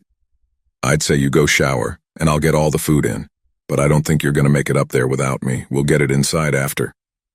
I knew if I argued, Aunt Jean would skin me alive, so I leaned on Dawson as he helped me upstairs. Once we got into the bathroom, I felt confident enough to stand on my own, so I left the bathroom door open as Dawson sat against the opposite wall in the hallway. All I could see of him was his hand placed firmly on the floor just in view from the doorway, and even that small reminder of his presence reassured me.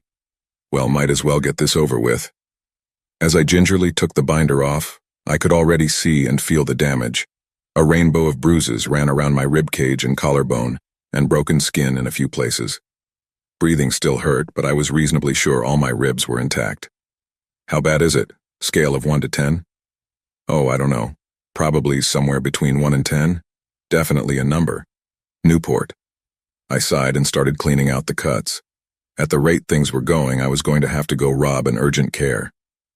It's not great, but I'll live. I've been through just so much worse in the past week. This is nothing. Dawson drummed his fingers against the floor. Not being able to keep his hands still was a telltale sign that he was nervous. As I glanced in the mirror, I swore I saw something. Moving? It looked like a vein was bulging out on the side of my sunburnt neck, but that didn't seem right. I knew high blood pressure and I were on a first-name basis, but this was ridiculous. You say that like you're trying for the high score. I'm not, but if I die, make sure they put winner on my tombstone. Dawson snorted and said something back, which I'm sure was just as witty, like, I'm going to put loser on there, and you won't be around to stop me. But I didn't hear it. I was focused on the bulge in my skin that was moving up my jaw and onto my face. My sinuses began to ache and my eyes watered. As it reached my cheek, my right nostril began to stretch. Something long and black slid out my nose, stretching it to the size of a silver dollar. The pain was excruciating, and I could feel my sinus cavity cracking with the pressure. As soon as I realized it was that same water moccasin from before, I froze on instinct. I stood stone still while it slithered around my neck and around my face, just like when I was little and a bumblebee would land on me. The snake stopped just above my temple and made eye contact with me. Then it opened its mouth, and unlike last time, it bared a perfectly ordinary set of fangs at me. When it sank those fangs into the soft flesh of my right eye, I felt it burst like a water balloon. I stumbled back and yelped. For a moment, I felt the sensation of blood running through my fingers as I grabbed at the socket. Fuck. Literally get out of my head, you dick. Dawson peeked into the bathroom, looking alarmed, and I just clutched at my eye. It had only hurt for a second, but the memory of the pain was fresh and natural. My nose was also back to its original bruised but unbroken state. The rot hadn't caused any lasting damage for a while. Maybe with the talisman I found hung back up outside, it couldn't do more than get into our minds. What did you see? I swallowed and lowered my hand. My eye was a little swollen, but not poisoned swollen. Nose snake. Dawson nodded, like that needed no further explanation. Whatever you saw, it wasn't real. I mean, it was, but it also wasn't. It's all tricks. Well, I guess we'll find out for sure if my eye falls out. I pulled off the overalls covered with days' worth of bleach stains and stepped into the shower. It soothed my bruises, and I'd never been happier to be standing under ice-cold water. I wouldn't worry about it, dude. You'd look great with an eye patch anyway. The minutes melted by into an indiscernible mush, but this time, for all the right reasons, I let the water rinse all the nagging thoughts away until my brain was like an empty tin can rattling down a dirt road. Hey, Newport, can we, talk for a second? For some reason, Dawson chose to have our most important conversations while I was in the shower. Surprisingly, it was the place that got the best cell reception, and we'd had the obligatory "how do you feel about trans people" conversation while he was still recovering from his broken wrist. If you've been paying attention this far, I'm sure you can venture a guess as to how he responded. We both knew I was hard of hearing from years of frolicking with tractors, but he took the and what did you say like a champ.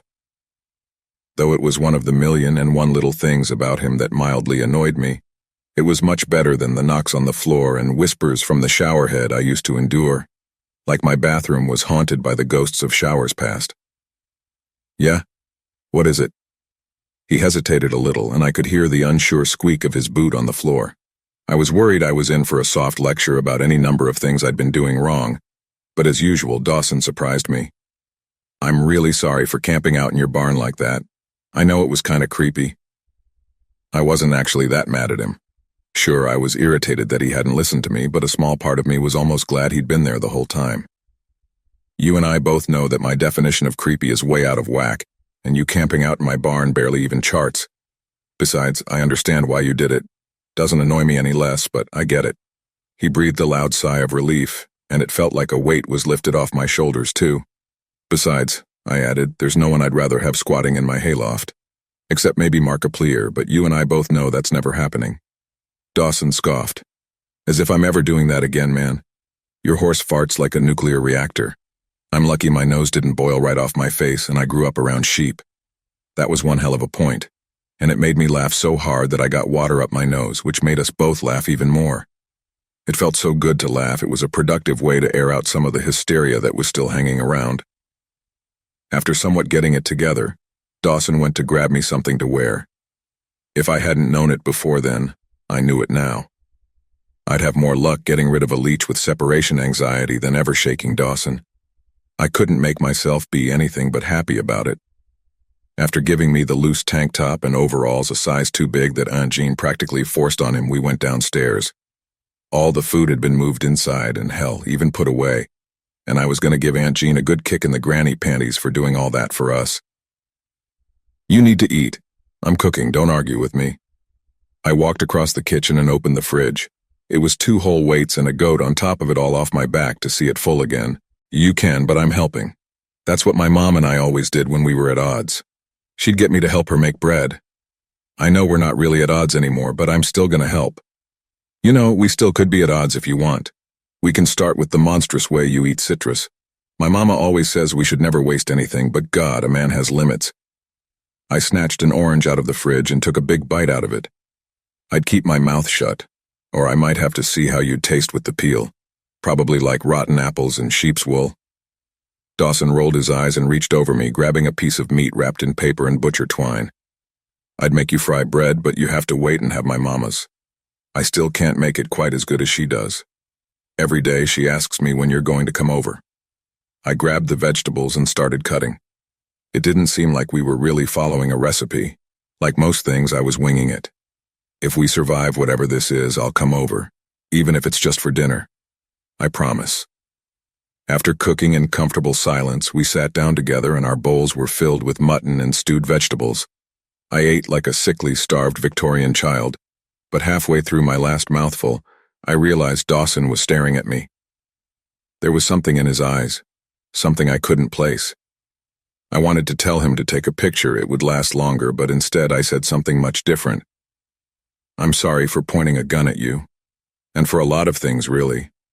I know I've been a shitty friend more than once. Dawson laughed softly. I'd never heard him laugh like that before. Yeah, remember when you puked on me after eating that rotten apple? I crossed my arms and looked away, embarrassed despite myself. Look, I had to do it, okay? It was for the plot. Sure you did, you're lucky you didn't get botulism poisoning. I looked back at him and lowered my arms. He was smiling ear to ear, that strange look in his eyes and flush in his cheeks back in full force. But seriously, I'm sorry, I just want you to know that I appreciate you being here, I really, really do. Even if I don't act like it sometimes. Even if I act like the world's biggest asshole most of the time. I'm not used to having friends. I'm bad at this. You're not bad at anything. He said it so softly I barely heard it. The smile fell from his face, but not in an unpleasant way. His eyes grew a size. I really appreciate having you here too, Newport. You're not a bad friend. You're a really great friend, actually. My only friend. He reached over and put his hand on mine. My intrusive thoughts had always told me Dawson only stuck around out of pity or some sense of obligation. But right then I knew for sure that none of it was true. Dawson needed me. and as much as he did, I needed him twice over. He'd brought back my loneliness, but in the same breath, he'd also cured it. Who could ask for more than that? I think he had something else to say, but I'll never know because the air filled with low, sickly gurgles as patches of black spread up from the leg of the table and onto the top. I jumped up, throwing myself in front of him, and the rot was upon us. Death is quiet. Humans are what make it loud. I'm sure you've been to at least one funeral in your life, whether you barely remember it or it just happened yesterday. If the latter is the case, my condolences to you. Loss is a universal experience. Almost everyone has been in a graveyard before. I remember picking at the grass as they buried my grandfather, the sun beating down on my pigtail braids and making me sweat through the sundress my mother put me in. Little black bahia grass seeds clung to my fingers as they lowered him into the ground. Graveyards are mostly silent. Besides the hushed whispers and sobs of people, and the faint sound of birdsong and wind through the dry trees, nothing stirs. It all rolls beneath the heavy silence like water under a fish trawler. When you're alone, paying your respects to people you don't remember or people whose loss makes you forget how to live, it's even quieter. Like the world around you has died too. Rot isn't like that. Decay is loud, hot, gross, and putrid. It's like bad sex. It makes your skin crawl off your spine and melt away as your organs turn to soup. It turns your bones into yellow twigs and sends the maggots and worms and God knows what else to feast on what's left. Like whipped butter spread onto toast. Rot howls and shakes until the wooden box or shallow hole that holds it collapses and leaves pockmarks in the thirsty dirt. In our case, rot slammed its cracked hooves against the table as it bellowed out a war cry in my kitchen. I was only able to shield Dawson for a moment, crying for him to look out before he shoved me to the side. The rot lunged from the table and connected its front hooves to his collarbone, sending him crashing into the wall. His head snapped to the side at an odd angle as the wood splintered, and he twitched for a moment before letting out a loud groan and slumping to the floor. He wasn't dead, but blood ran down the side of his head like streaks of melting ice cream. I threw myself without hesitation into its back, pummeling my fists into its spine, making dry snaps and cracks. It wrapped its lower half, suddenly longer, against my waist and slingshotted me into the kitchen door. The wood held, but the glass shattered all over me, landing in my hair like a shitty crown. Dawson had disappeared, and I sincerely hoped he had gone somewhere safe. As the rot scrambled toward me, its jaw unhinged and a long, pale tongue fell out of its mouth and dragged along the floor. I staggered to my feet, and it froze. I stared it down with all the fury and bravery I had left, which was a lot. Maybe it actually was thinking about going away. Maybe it knew I wasn't scared. I watched in horror as the rot rose up toward the ceiling, slimy and decomposed skin folding out like a waterlogged accordion as its bones rearranged underneath. When it was done, it looked down at me from a full 7 feet high with 2 extra legs. Its fly-infested ears brushed my ceiling. My legs began to move on their own, walking me around the towering monstrosity as its cow lips pulled back over its dark teeth. Warm food, rotted into the soil. Newport, I wanted to puke when it said my name, but my body desperately held on to what little food it had been given recently. The rot clacked its teeth together and shambled forward with unsteady weight, like a deflating tube man. My back hit the table, and when it leaned in, it ran its cold, fat, and dripping tongue over my face like an affectionate dog. I couldn't stop myself. I screamed. And that's when I heard the pounding footsteps coming downstairs. Newport! Duck! I was definitely at the edge of going into shock, but Dawson's voice brought me out of it just enough to drop to the floor. I watched as he leaped over the table and grand slammed the stock of Alice right into the side of the rot. The splitting sound it made as chunks of wood flew in every direction was euphoric, but not nearly as much as the rot's distorted moos of agony.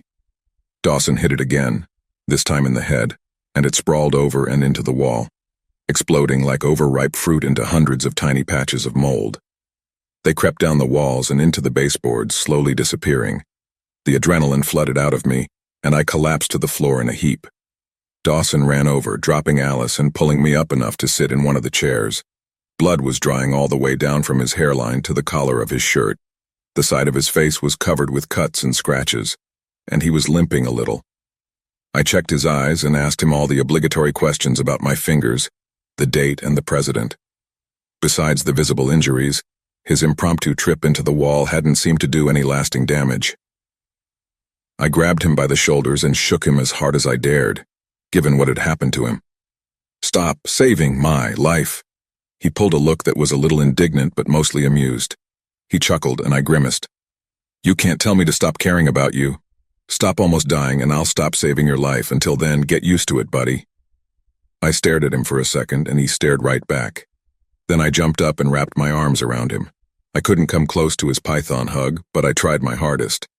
Dawson grunted in surprise, but then he went, "Oh," like someone had just handed him a tiny, unwashed, adorable kitten. I rolled my eyes as they filled with tears. "It doesn't stop. It never fucking stops. It's going to be back. It's always going to be back, and I can't get through this without you. I just can't." He was right. Without you, it'll never end. Dawson rubbed my back and held me close in his arms. He smelled like salt and stewed apples and pine. A feeling of utter safety washed over me as he pressed my head into his shoulder. "I told you, Newport, I'm not leaving you. I'll never leave you. I promise.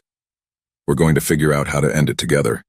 Night of the Living Burger doesn't stand a chance as long as we have each other." Both of us jumped at a noise from outside. It was a small clatter, like a stone hitting a wall. I grabbed what was left of Alice and shoved Dawson behind me. He tried to switch us around again, but I didn't let him this time. I ran through the front door and found one of the last things I wanted to see right then. The protection talisman lay on the porch, the rope unwound to nothing, and the crystal split into 100 tiny pieces. We weren't safe anymore. No wonder it had jump-scared me in my own kitchen. Fuck.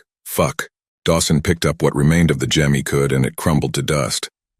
He looked out at the road and then back at me with a heavy air of nausea. I think I'm going to have to go back to my parents. We don't have anything here to protect us both. I'll give you my necklace until I get back." I'd been reluctant the first time he did it, but it just wasn't happening a second time. Not when that thing was out there, while it crawled around on 6 legs like an insect and recited my name perfectly. Number absolutely not. Frosty the Snowman is selling popsicles in hell before that's happening. Besides, I think I might have something that can help us.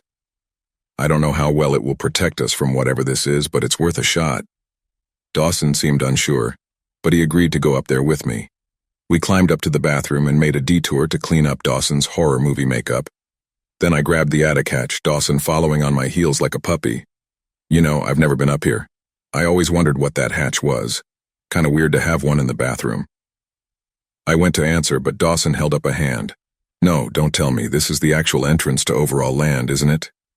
I pulled the hatch down and a cloud of dust floated down, sprinkling into my hair along with what glass I couldn't shake out. Even if I came up here every day, it would still be just as dusty. There was something about the attic that was perpetually forgotten. "Oh no, I should have told you about this before, Dawson. Shame on me. It's actually an express passageway to your mother's bedroom." Dawson scoffed and began climbing the rickety ladder. Maybe it wasn't the best time for jokes, but they were our bad coping skills, and we were going to use them however the hell we wanted. As if you could bag my mom. I went up right behind him, the wood trembling underneath our weight. The smell of moth-eaten clothes and milky mildew filled my nose, nostalgic and sad at the same time. "Who said I was after your mom, Dawson?" I watched the gears turn in his head in the man-made darkness. Then he let out a bark of a laugh. "Oh, you're weird for that one, Newport. So weird." We shuffled through the clutter, purpose momentarily forgotten. "Oh, you don't have to be mad that I'm madly in love with your—" "Hey, what's this?" Dawson held out a framed photograph. A gold band ran around the outside, and inside I sat among the parts of a soon-to-be-built chicken coop. That summer, our old one had been destroyed by a tornado. I'd been so devastated by the loss that my dad had taken me out and let me pick out a new chick for the coop. Bluebells poked up from the ground in small clumps around the picture's edges. "Is that who I think it is?" I looked close, not that I had to, and nodded. "Yep, that's good old Beelzebub." I took the photo and ran my fingers along the outer edge. It was unnaturally cold, like it had been pulled out of the grave. "Minnie Bees is adorable, but that's not what I meant. Is that you?" It was a question we both knew the answer to, so I wasn't really sure why he asked it. The little girl that was and wasn't me wore a too large sun hat and a pair of dirty pink overalls. Her horse shirt stained with lemonade and salty dog. My grandmother made ice cream herself sometimes. Salty Dog was a French cream base with a bit of peanut butter, chocolate chunks, pretzels, and salt. My childish grin was frozen in time, missing 2 front teeth and framed by long waves of black hair. The conviction behind it faded not long after my father took that picture. Dawson looked at it for a long time, then at me. I trusted him more than I'd ever trusted someone else in a long time, but that intrusive fear still remained in the back of my mind. I braced for the words despite myself, but he caught me off guard.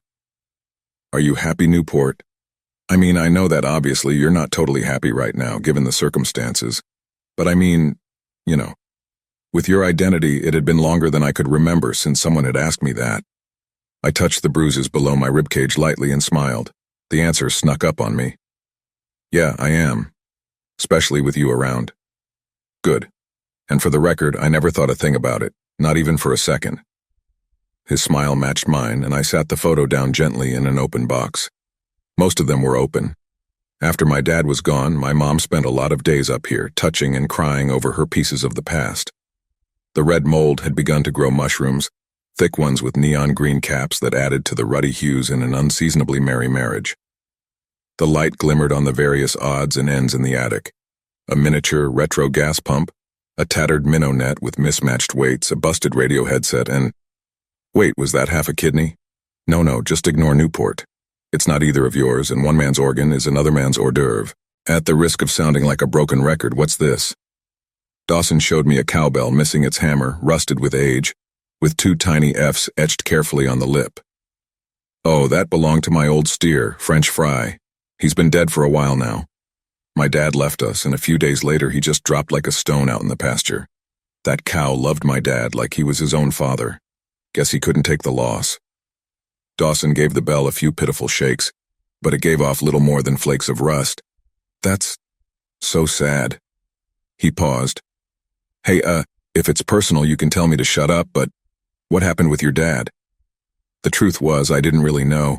Even when he'd sent me the lighter, there were apologies. There was a check, but there were no explanations. "It's not too personal, but I don't think I can give you a satisfying answer like, oh, he cheated and my mom told him to hit the bricks, or he ran off to join the circus. I don't know why he left. I only know that it wasn't mine or my mother's fault because that's what he told me when I heard from him last. There was a letter, but my mom never let me read it, and I don't know where it is now. I don't know where he is now." "Oh, that's... wow." I wished I could cry about it, but the tears didn't come.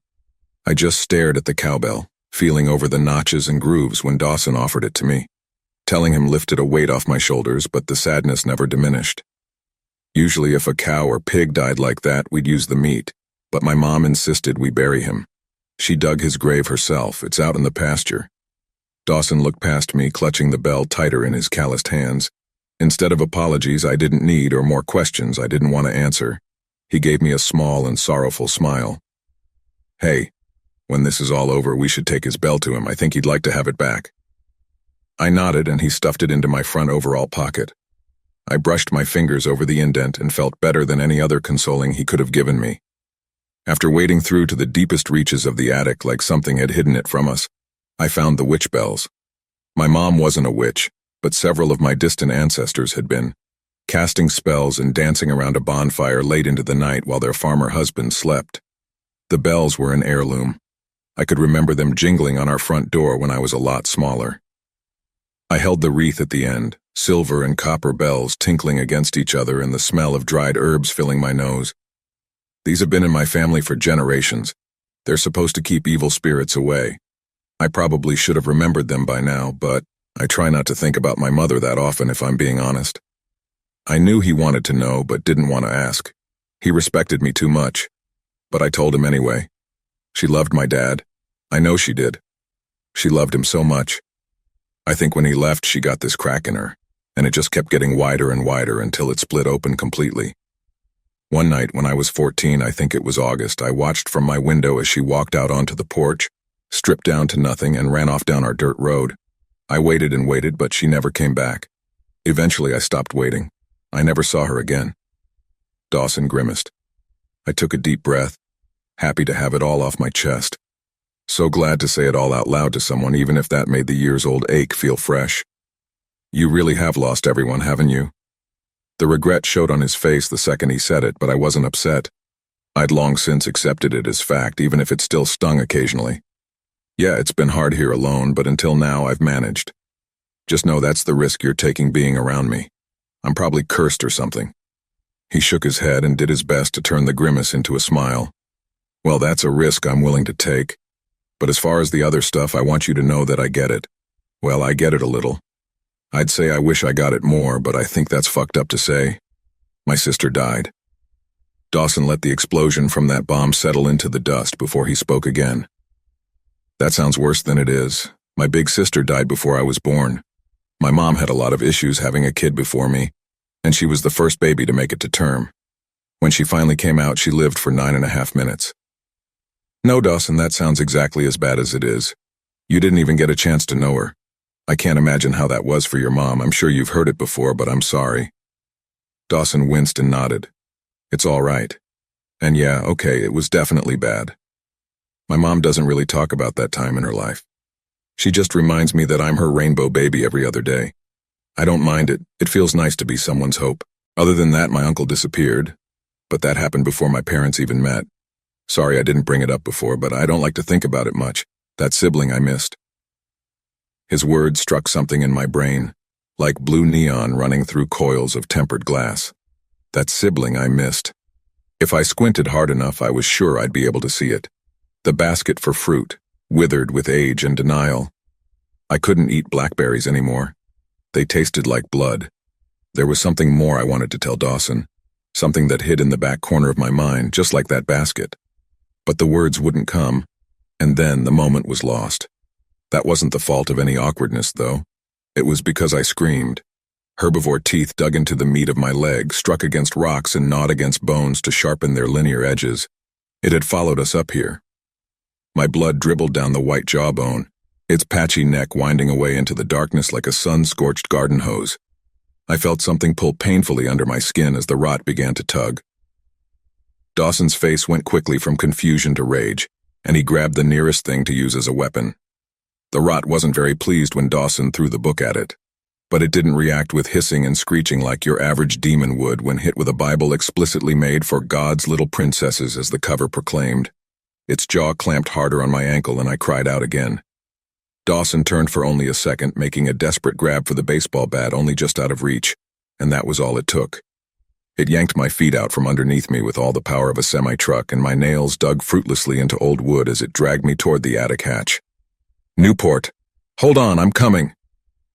The last thing I saw before I was pulled from the attic was Dawson tripping over a loose coil of cow neck and crashing into a tower of boxes like a meat-filled bowling ball.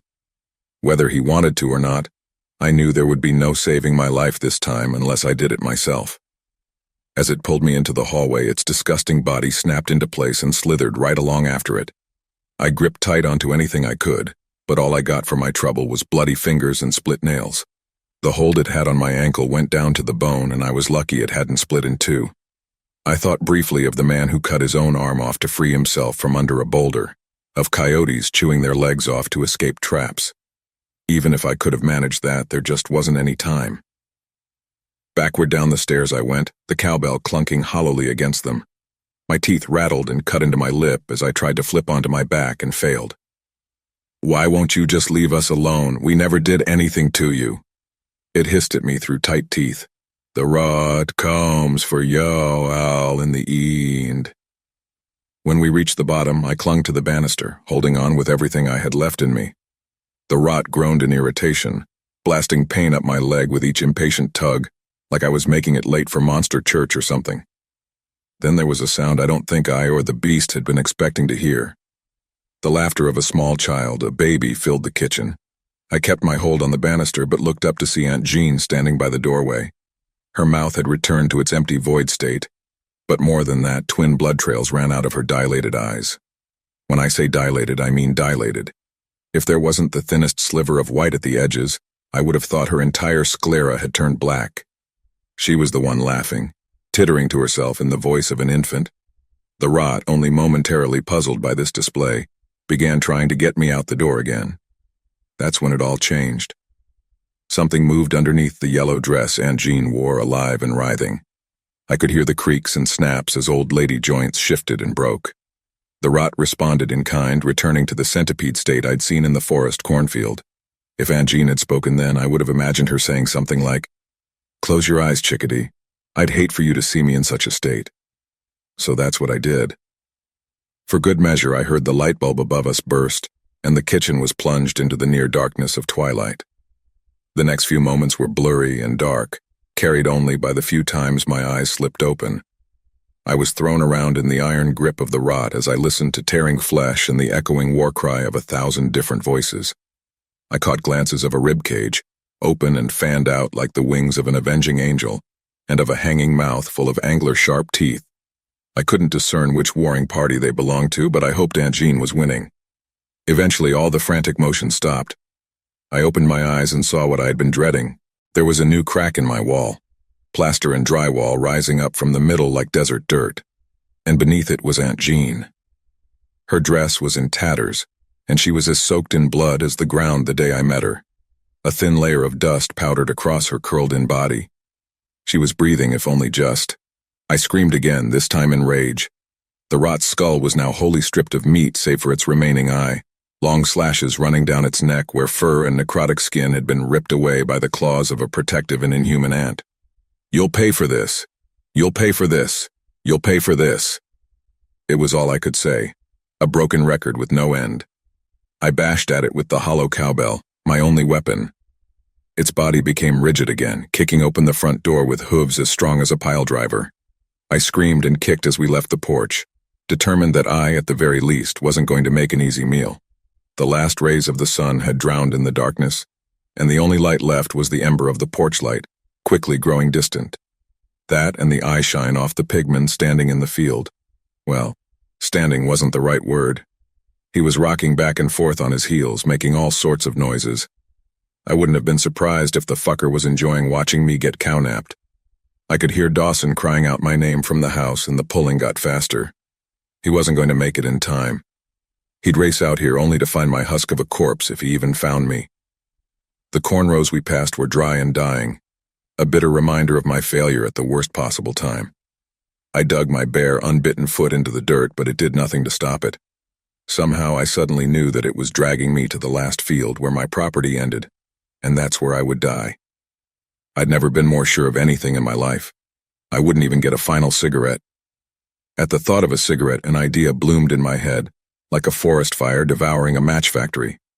I remembered how the shadows had shied away from the porch light. I remember stories told to me when I was no taller than a half-stalk of corn, about beasts that turned to stone when the sun came up and red-eyed, withered giants that feared the wave of a torch. Maybe the rot didn't fear the light, but all creatures of the dark yield to fire. I felt around in my pocket as my chin was scraped bloody against the hard brown dirt. My fingers closed around the blocky case of the lighter, and I pulled it out, praying that I'd been a diligent son and refilled it with lighter fluid before I went into my porch fugue. I tore a dry stalk free and held it close as it gave a few pitiful sparks. Once the lighter caught, the corn went up in a roar of flame and a mini cloud of dark smoke. "Why won't you die? Die! Just die already!" I swung the stalk at the rot, and it caught out in surprise and rage. An actual and very angry call of a crow. I struck a second time with all the fervor of a major league mercenary, and this time it connected. Flames licked at the bone, and the hair remaining on its neck went up in stinking flames. It finally released my ankle, which made the pain 10 times worse. With one more hit missed by an inch, it fled into the field, disappearing into a blotch of mold, then nothing at all. "Come back here! Come back, you fucking coward!" I stood there screeching into the night until the adrenaline wore off and I collapsed from my injured ankle. The only other sound was the shush of ghostly wind in the trees, Dawson's heavy footsteps as he ran toward me, and the crackle of the burning stalk still in my hand. When Dawson reached me, he stomped out the blackened cob and picked me up like always, running back for the house as fast as he could with a limp that I now matched. "Fuck, I thought you were done for. I hate to say it, but I really thought that it would drag you away and I'd never see you again." "Gee, thanks. Shows how much faith you have in me." I was halfway just giving him shit, but he shook his head adamantly. No, I didn't mean it like that. I was just scared for you is all. So crazy, pants-pissingly scared. But look, you did it. You saved your own life all by yourself." A monolithic realization crashed down on me at once, and the tears threatening to spill finally made it past my eyelids. My chest shook and I shivered as I held out my lighter. I knew the kind of friend Dawson was. I knew he'd found my lighter where I'd left it on my nightstand and shoved it into the pocket of the clothes I'd put on, figuring I'd probably want to smoke sooner rather than later. Dawson thought about even the smallest things. And by extension, I would have lost the lighter itself long ago if he hadn't brought it to me that one fateful afternoon. Dawson had saved my life yet again, without even trying. He seemed to realize it at the same time I did. Oh, silly me. I guess Thank you. By the look on his face, he'd expected me to admonish him like I'd done before. But I couldn't bring myself to, and I didn't want to anyway. You didn't have to bring me back this lighter. You didn't have to do any of the things you've done. You could have jumped off this crazy train wreck as soon as the rot got serious, but you stayed. I can't thank you enough. I know I act like you annoy me, and I probably still will a little. But the truth is, if you left right now, I think I'd die. And not just because of the killer munch I've got on my ankle. Dawson let me down, staring at me for a long second. His lower lip trembled, and then he pulled me into another hug. It wasn't like others before it, weak-armed and trembling as he sniffled into my hair. Whether we stood there for minutes or for centuries, it all felt the same. We both jumped like spooked rabbits when we heard a long kick the stairs. I think we both expected another assault from the rot, but instead we saw a much friendlier face. Aunt Jean slowly descended the stairs, not as broken as she had been, but with slight mottles of bruises and the light stain of blood across her pale skin. She wore little more than a night slip and a pair of socks. God, she was okay. Aunt Jean, I thought you were a goner. I rushed over to her as fast as I could given the state of my leg, and for the first time I threw my arms around her small frame. The hug was long overdue and just as motherly as I expected, and I closed my sore eyes as she smoothed my hair back with a wrinkled hand. In a voice that sounded like 1,000 buzzing cicadas and the crack of dry wood, her true voice if she had one, she spoke a single word to me. Chickadee. I held on to her and cried some more as if I hadn't cried enough that night. My leg was really starting to hurt, a burning sting that made goosebumps creep up my arms and had me craving to dig my hands into my stomach and physically force away the nausea. Promise me you won't get yourself hurt like that again. I knew it was a promise she wouldn't be able to keep, but I wanted her to tell me so anyway. She nodded, gently guiding me to the table where Dawson was opening a first aid kit. The second I sat down, he lifted my leg and examined the bite wound. He looked it over for a long time, saying nothing. When he did speak, his voice was quiet. This bite is nasty, Newport. I think it's already starting to get infected. I'm taking you to the hospital tomorrow. I tried to object, but the pain shut me up. Dawson gave me the same treatment I'd given him, cleaning and bandaging the wound. He packed the gauze in extra tight, making sure not even a trickle of free-running blood was left. By the time he was done, the moon hung fat and yellow just out the window. My coffee machine grumbled to life as Aunt Joan fiddled with it. It's not done with us. All of this, and it's still not fucking done with us. I pulled my arms around myself and shivered. It was that time of year when the nights rarely got below 70 degrees, but a chill was quickly invading my body. I know, I realize that, but you're more important. Right now we need to rest and regroup. Aunt Jean, I sincerely hope that's decaf. She smiled a knowing smile and I raised an eyebrow. You must have pulled that out of a coffee pocket dimension because this house has never seen a single bean of decaf since I've been living here. Dawson brought the mugs over once they were full. I wrapped my hands around the mug and hovered my face over the steamy warmth of it. It felt like someone stuck my feet into an icebox. Maybe we should cut our losses and go live in the coffee pocket dimension. As tempting as that sounds, I doubt it would be animal-friendly. I took a long sip as Dawson lit one of the emergency candles I kept in the junk drawer. The kitchen filled with flickering orange light, casting funhouse shadows across the walls. Fever chills ran up and down my arms and legs, no matter how much coffee I drank. I unconsciously moved closer to the candle flame, soaking up the faint shimmer of heat it left across my face. Somewhere in the distance I heard the tinkling of bells. I tried to think of witches, pale women dancing naked in the light of roaring flames and roasting alive in that same blaze. I tried to think of how this coffee tasted like dirt water. I tried to think of how the candlelight lashed across Dawson's dark skin and glowed in his swampy eyes. but I couldn't think about any of it, because I was goddamn freezing. I'm going to build a bonfire. Dawson and Aunt Jean turned from where they were looking out the window, eyes now fixed on me and filled with worry. It pissed me off. Hadn't they ever been cold before? It wasn't like I was dying. I wasn't dying. Are you sure that's a good idea? The ground is kind of dry, and I wouldn't want us to start a... Yes, I'm sure. I'm colder than a witch's tit in a brass bra, and that thing is scared of fire. We'll gather all the animals up, and if we stay near it, maybe we can last the night. We just need to make it to daylight. We've got to make it to daylight. My teeth chattered as I talked, and when I was done, I had to grit my teeth hard to stop them. Newport, I don't know. I grabbed the candle by the end as wax began dripping onto my fingers. It burned a little, but I didn't care. It felt good. Are you going to help me or not? The two of them exchanged a glance before Dawson nodded. Of course I'll help you, Newport. As long as you promise to sit down and get some rest after. I threw open the front door and looked out into the yard. I knew the perfect spot. Dawson, if I can get warm, I'll dance an Irish jig for you if you want. Bad ankle and all. I walked around to the coop as Dawson grabbed Alice. My feathery sentinel stood right at the door for me if she'd been expecting me. She was the only chicken awake. Beelzebub stayed perched on my shoulder as Dawson grabbed wood from the stacks I kept just outside the forest. Dark shapes swayed and contorted just beyond the edge of it, in and out of the tree rows, just subtle enough to feel like it was all in your head.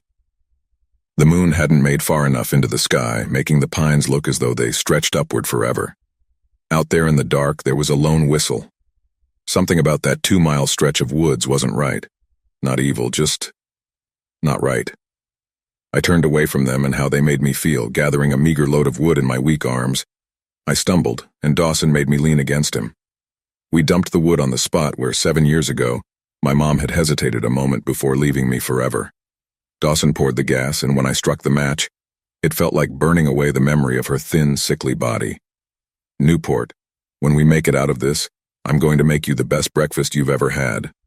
I appreciated his use of when and not if, even if I wasn't that confident in it. As the gas-soaked wood caught with a whoosh and the flames climbed high into the sky, I swore I could smell meat. Not rotten meat or meat raw with blood, but the warm aroma of bacon. It did little to rid me of the invasive chill, but it was nice anyway. I wanted to say something stupid. I wanted to tell him to be careful not to get into the updog, or that I wanted a steak omelet and the rot stuffed head on my desk by 5 o'clock this evening. I wanted to say anything that didn't make it feel as final as it did. Instead, I looked up at him from where I'd laid on the ground. The deep green of his eyes shone in the bonfire. It'll be a great one, I whispered, and he smiled even though the worry didn't leave his face. Then I closed my eyes and let the world turn orange. There's a house at the end of the world. Of course, the house doesn't know the world has ended. It doesn't know that everyone it knew, dare say it loved, is dead. It only knows what it's done, what it's been programmed to do for as long as it can remember. So it keeps on, caring for people who aren't there and will never be there again. And then suddenly, there is something there, wandering in from the nuclear wasteland, man's best friend, loyal to a fault. The front door opens and lets in the dog, riddled with radiation sickness. He runs frantically around the house, barking crazed and searching for what is now less than ghosts, but eventually the silence settles into his deteriorating bones. The story's a classic one, and the ending doesn't change. The fire comes for us all eventually. But just this once, it doesn't have to. The cameras, like the eyes of angels, see the sorry state of the animal, and the kitchen door swishes open. There is water, there is food, and there is balm for his open wounds, all carried by the hands of diligent little mice. The fire of madness fades from his green eyes and is replaced with a flicker of hope. And the voice from the kitchen with new purpose simply says, "Good boy." The dog may not survive the coming days. The house may be rubble by dawn, but there is here and now. There are soft rains. The dog can sleep in peace, laid by the warmth of the stove, and the house is empty and alone no longer. And that's enough. That warmth of the stove radiating in once hollow bones becomes the heat of the bonfire as my eyes shoot open. I couldn't tell how long I was out, but it must have been a while. Long enough that Dawson gathered the animals out from the barn and corralled them near the flames, far enough to be safe but close enough to be protected by them. Hephaestus stood right beside Dawson, and he had his arm thrown around his broad neck. I was relieved to see that he was okay. The last time I'd seen him was as a main course. You know, you're really not so bad, old guy. You want an apple? I bet you do, you grumpy ass. Hephaestus snuffled, then answered him in a terse voice. Actually, I'd rather have some sort of root vegetable. Carrot, potato, perhaps a parsnip. I grow tired of your fruits. My kingdom for a sugar cube.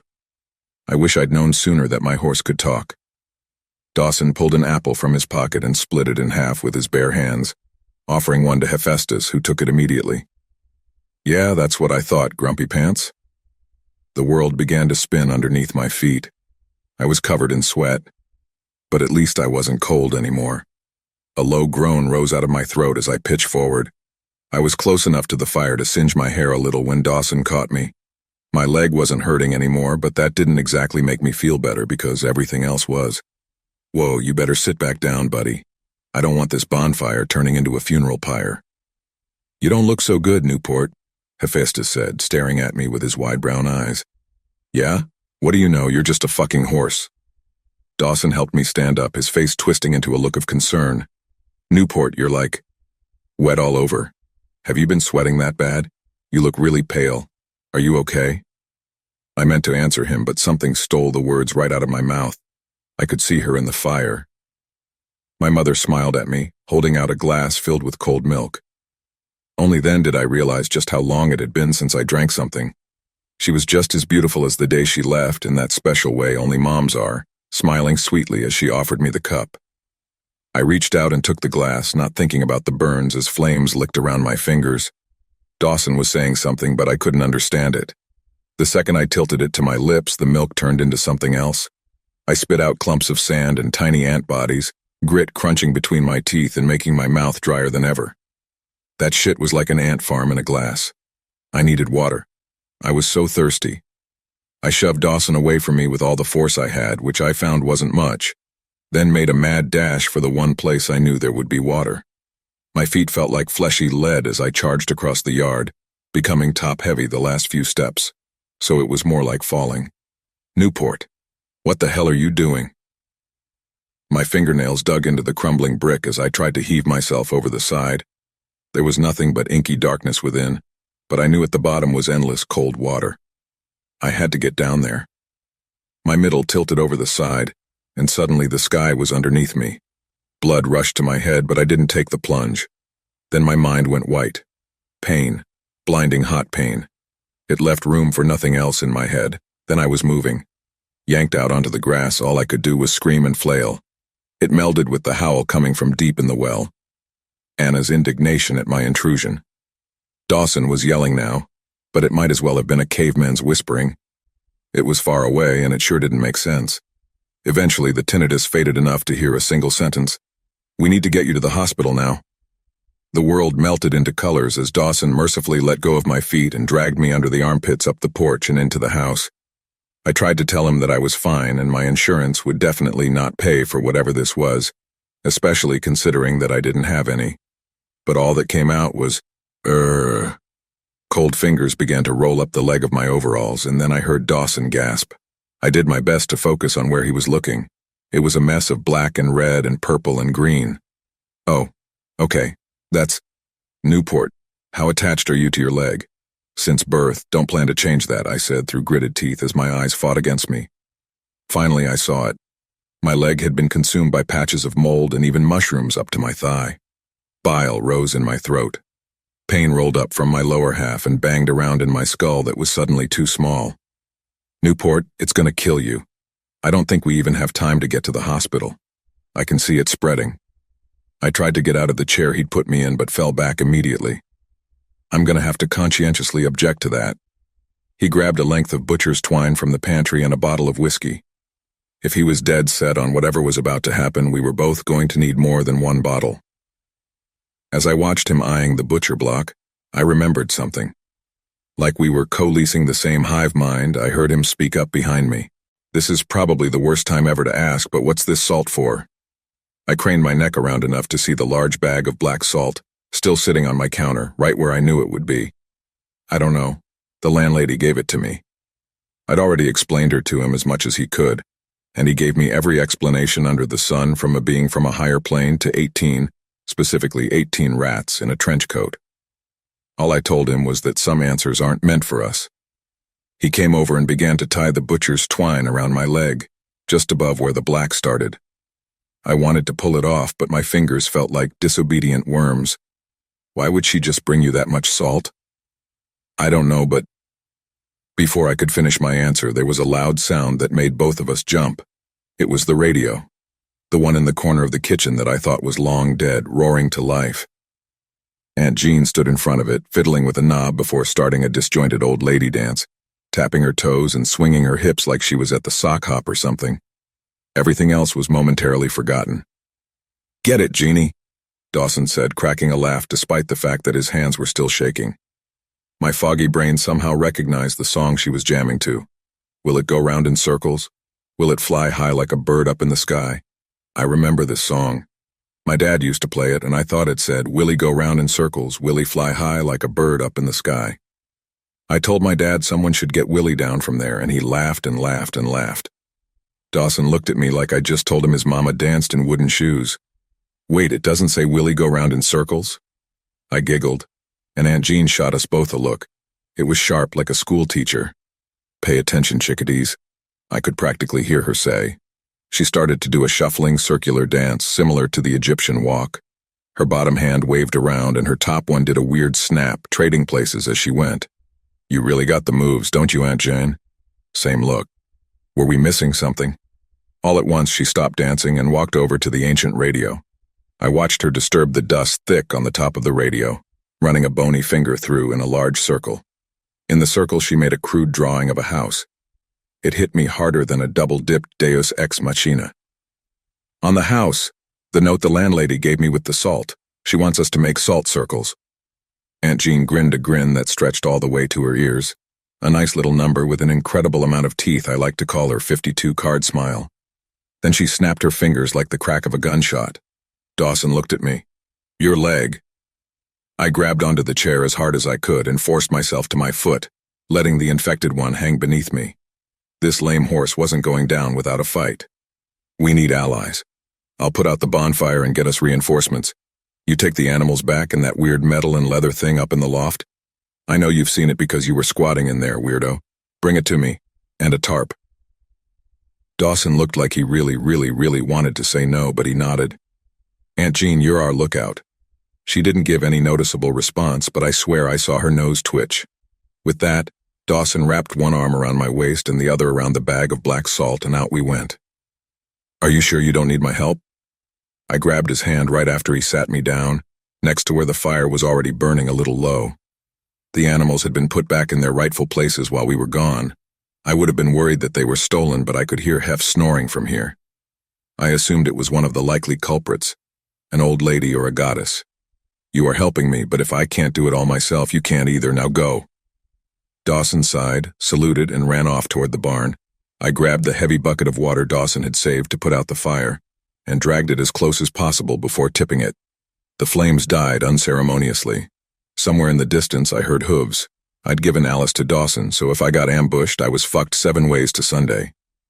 I steeled myself and fell onto my stomach, Army crawling over toward my battalion. As I dug my elbows hard into the dirt, the chickens watched on in amused indifference. All except for Beelzebub, who I assumed Dawson put back in the coop at some point. She was staring at me with hard eyes wide beyond her chickeny years. She knew something was coming and she was ready for it. I opened the hatch and bees corralled her flock out, just as Dawson brought me the supplies. I sat down and without a word began to work. "Back when I was younger, when it was just me," I told him. Words that felt weird in my mouth, but right. I got sick kind of easy, like barely able to leave the house sick. During that first summer, the lawn got really bad, so I jerry-rigged this harness up. It's got a metal shield at the back and a seed can in the front. With this, I trained the chickens to pull the lawnmower, with Bee's help. Turns out they're a lot stronger than most chickens. A little faster, too. They'd beat even you in a foot race. Dawson laughed a little and helped me fix the tarp to the back. "We need all the head start we can get.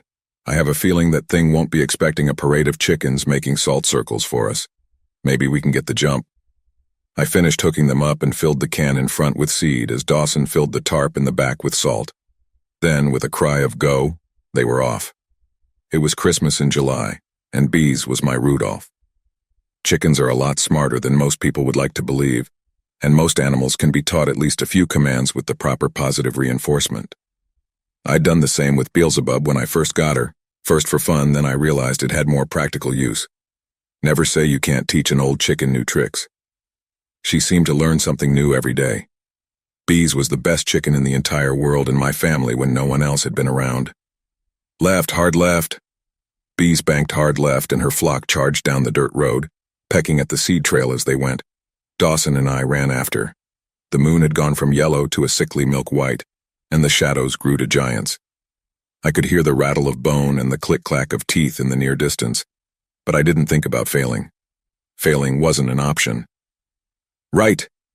The chickens swung the corner on the first cornfield several strides ahead of us, leaving a thick, unbroken trail of black salt behind. When my leg gave out, which didn't take long, Dawson hefted me onto his back. We moved as a unit, all in singular purpose. Left again! Left! They were far ahead of us now, but still dutifully followed the guidance from my hoarse voice. By now I could hear the hoofbeats just a few feet behind us. My skin prickled. Don't look back, I told Dawson. Just keep running. He did just that. The ground beneath us was becoming slick with decay, but he kept his footing. Right. Another right. We ran them around the 4 large fields on either side of my road, and then the single one in spitting distance of the front porch. The pigman stood there, silent as a statue.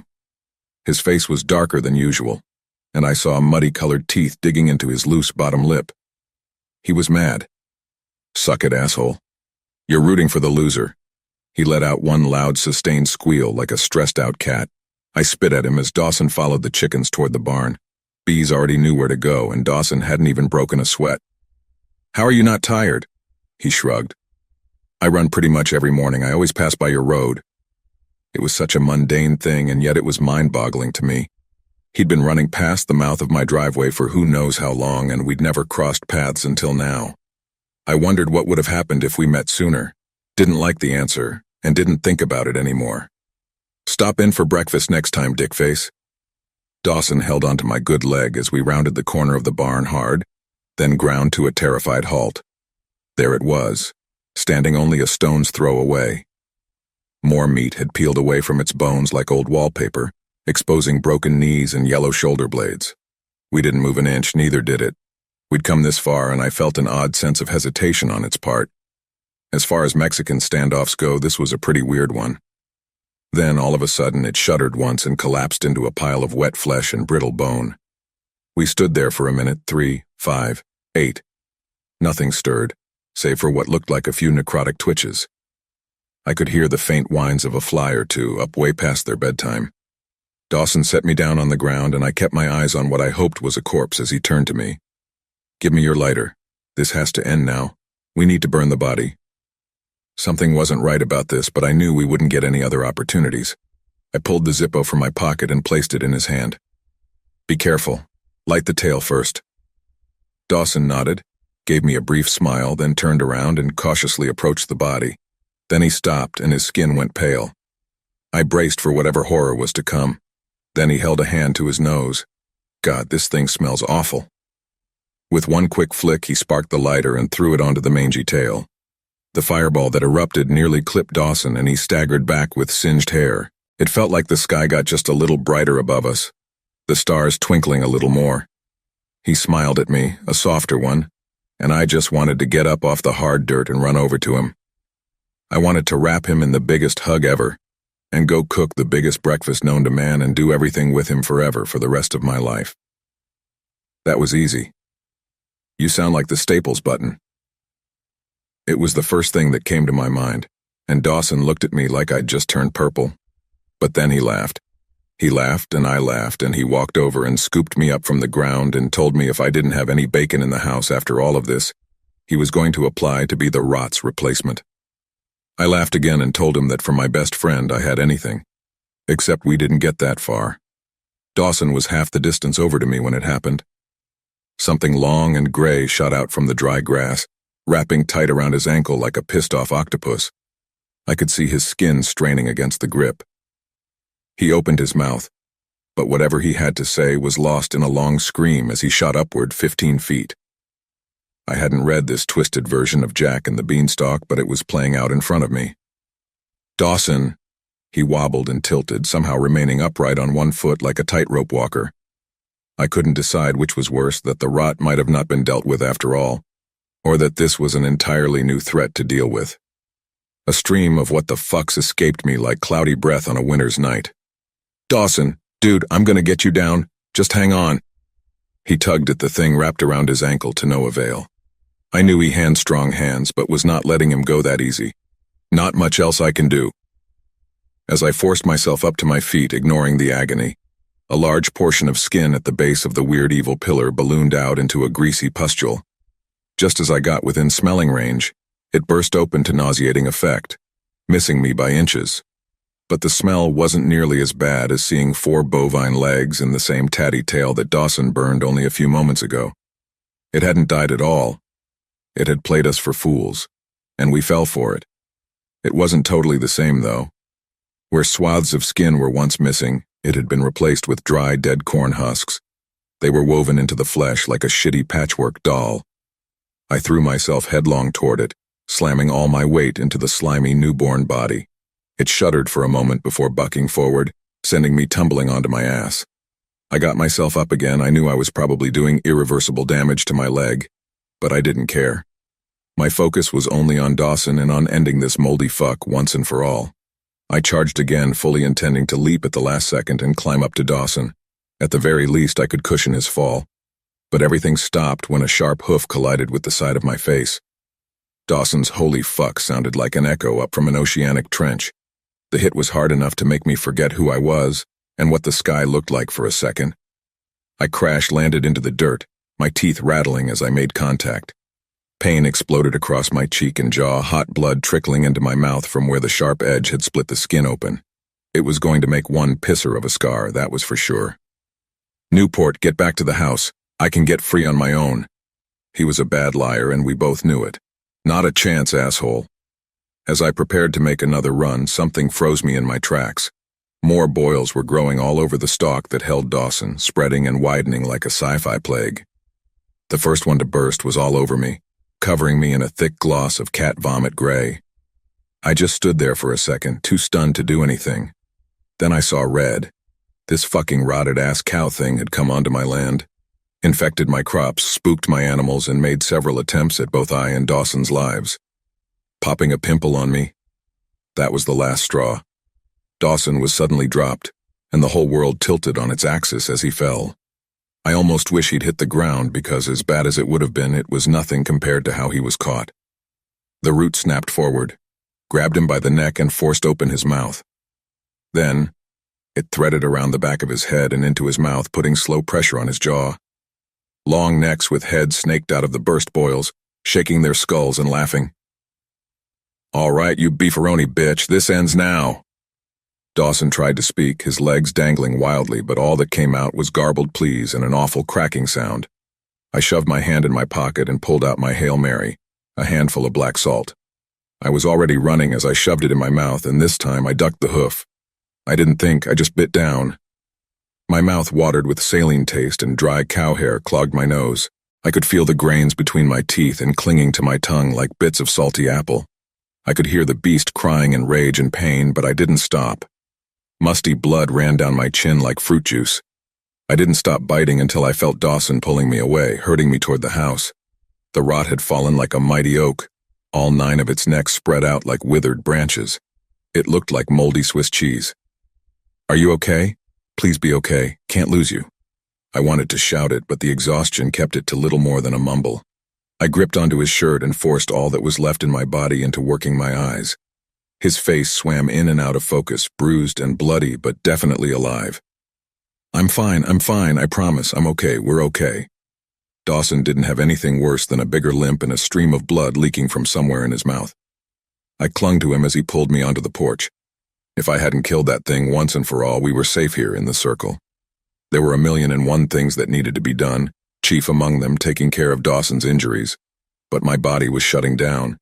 My leg felt numb and cold, like it wasn't a part of me anymore. And my fever was more than likely sitting at a steady 104. The last thing I heard before going under was, "Dude, I think I lost a molar." Footsteps. My ears strained against the lifting fog to hear them. As my crusted eyes opened, I could see dimming stars and the faint light in the east of approaching dawn. The footsteps were heavy and frantic, like firemen saving children from an inferno, but with far less grace. They stumbled over one another. I tried to get up, but my body was locked in place. I could smell smoke and feel ash crumbling beneath my fingertips. I'd been moved to the graveyard of the night's bonfire. Little wisps of gray still rose from the ashes beneath me, but I couldn't feel any heat. Everything felt hazy and unclear, like I was dreaming. And maybe I was. I don't think I'll ever know for sure. When the slow thud of hooves grew out of the distance, I couldn't do anything other than lay there and wilt inside. After everything, it still wasn't over? Was I going to have to shoplift a nuclear warhead or something? As the rot came into my line of sight, which was pretty much right above my head, it leaned down uncomfortably close. Its heavy, sick breath smelled like someone put dirty dishwater in a 10-year time capsule.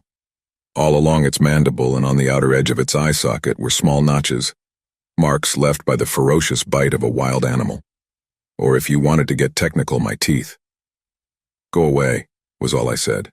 It was all I wanted. "I will have what I want. Nothing I have belongs to you. It's all mine.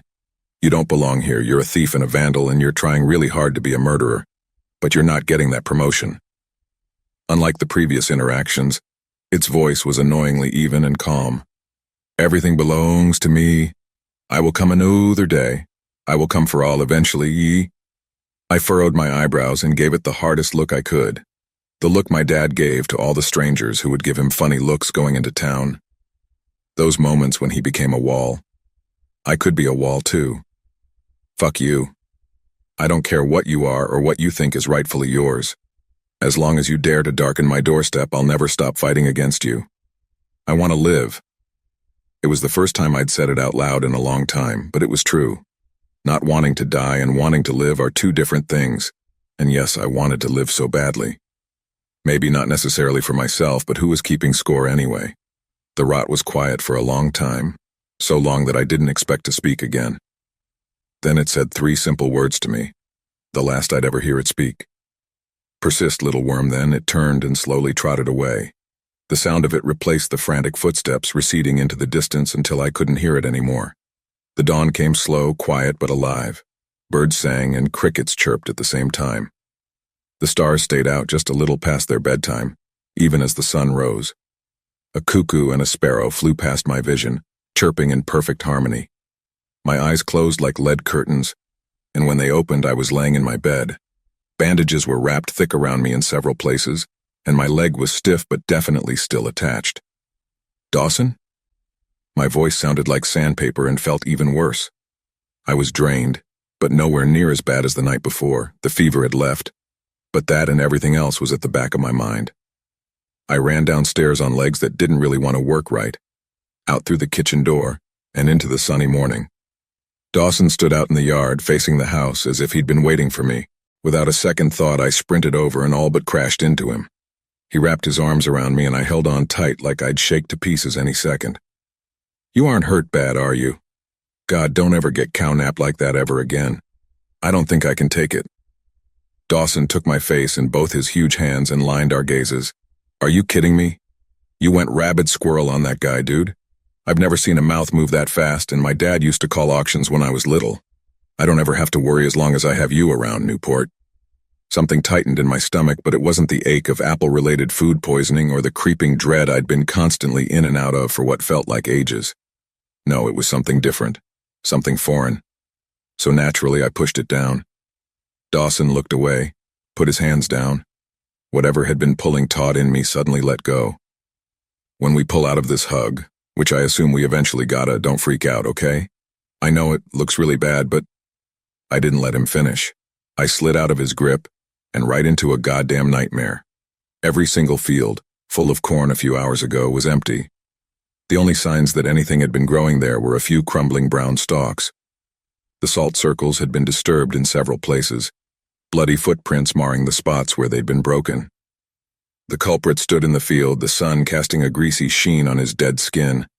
Flecks of black salt still stuck to his ankles. I didn't give him the satisfaction of seeing me fall to my knees, though I really wanted to.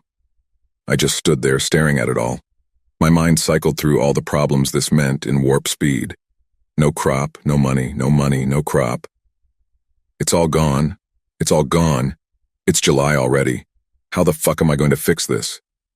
I buried my head in my hands, tears of rage burning their way out of my eyes. I'm ruined. I felt a hand on my shoulder. Dawson held it in a firm grip, just like he always did. Hey, we can fix this. I won't lie and say it'll be easy. But we can do it together. I'll help you however I can. I laid my hand on top of his for a second and nodded. I had less than zero faith in that plan, not with harvest season just around the corner, but if he was willing to try, so was I. I gently pushed his hand away and started walking through the barren field, stomping across the dry dirt in boots I'd had on for who knows how long at this point. I stopped right in front of the pigman and did something I'd been wanting to for a long time. I gave him a fat fucking middle finger right to his stupid face. He just grinned those ugly teeth at me, and I told him his dad was gay. Nice one, Dawson called out. I would have said thanks or that's rich coming from you. But the words died in my throat as I saw the salt circle protecting the barn had been broken too. In the space of a breath, I was already across the yard and swinging open the ajar barn door. Davy Crockett stood a foot away from me, trembling and thin. His pupils were huge and his horns were lowered, like he was ready to charge. By his side, looking just as scared and twice as pissed, was Sally Ann. She held her orange flank against his shaking body, keeping him on his feet. Husband and wife, a team to the bitter end. The rest of the animals were spooked, but unhurt. He'd stood here ever since the circle had been broken, protecting the rest from the menace that must have walked among them. As soon as he saw me, he collapsed. Davy, what did they do to you? Dawson ran in after as I gathered Davy up into my arms. He was still alive, but barely. Let's load him up in the truck. We can get him to an emergency vet. I shook my head and had him help me lay him down in the stall I kept for situations like this. No, we can't. The nearest emergency livestock vet is almost a 3-hour drive. The landlady, she takes care of things like this. She'll either fix him or take him. I laid a stall blanket over Davy, scratching him behind his ears like he liked. Sally Ann laid right beside him, nudging into his underside. As I stood to go, Davy let out the loudest, most defiant bleat I'd ever heard from an animal. He was letting me know that this wasn't about to bring him down, and I believed him. You tell him, Davy, I said, my voice quiet and choked with emotion. Dawson crouched next to me. I watched him pull something from his pocket and lay it next to Davy's weak form. Upon closer inspection, I realized it was the molar he'd lost in our last stand. For good luck, not that I think he needs it. Sounds like he's got it under control, but just in case. There was so little to laugh about. Everything was crashing down around us, but my God, I did it anyway. I laid down on the dirt floor of the barn and laughed myself stupid, Dawson laughing right along with me. When I couldn't breathe anymore, I finally sat up and wiped my eyes. We both gave Davy a pat, then left the barn, me leaning hard onto Dawson just like Davy had leaned on his wife for all of that horrible night. Halfway to the house, Dawson slowed, squinting out at the field. Hold on, I want to look at something. I stood on my own again as he walked over, but that was just fine by me.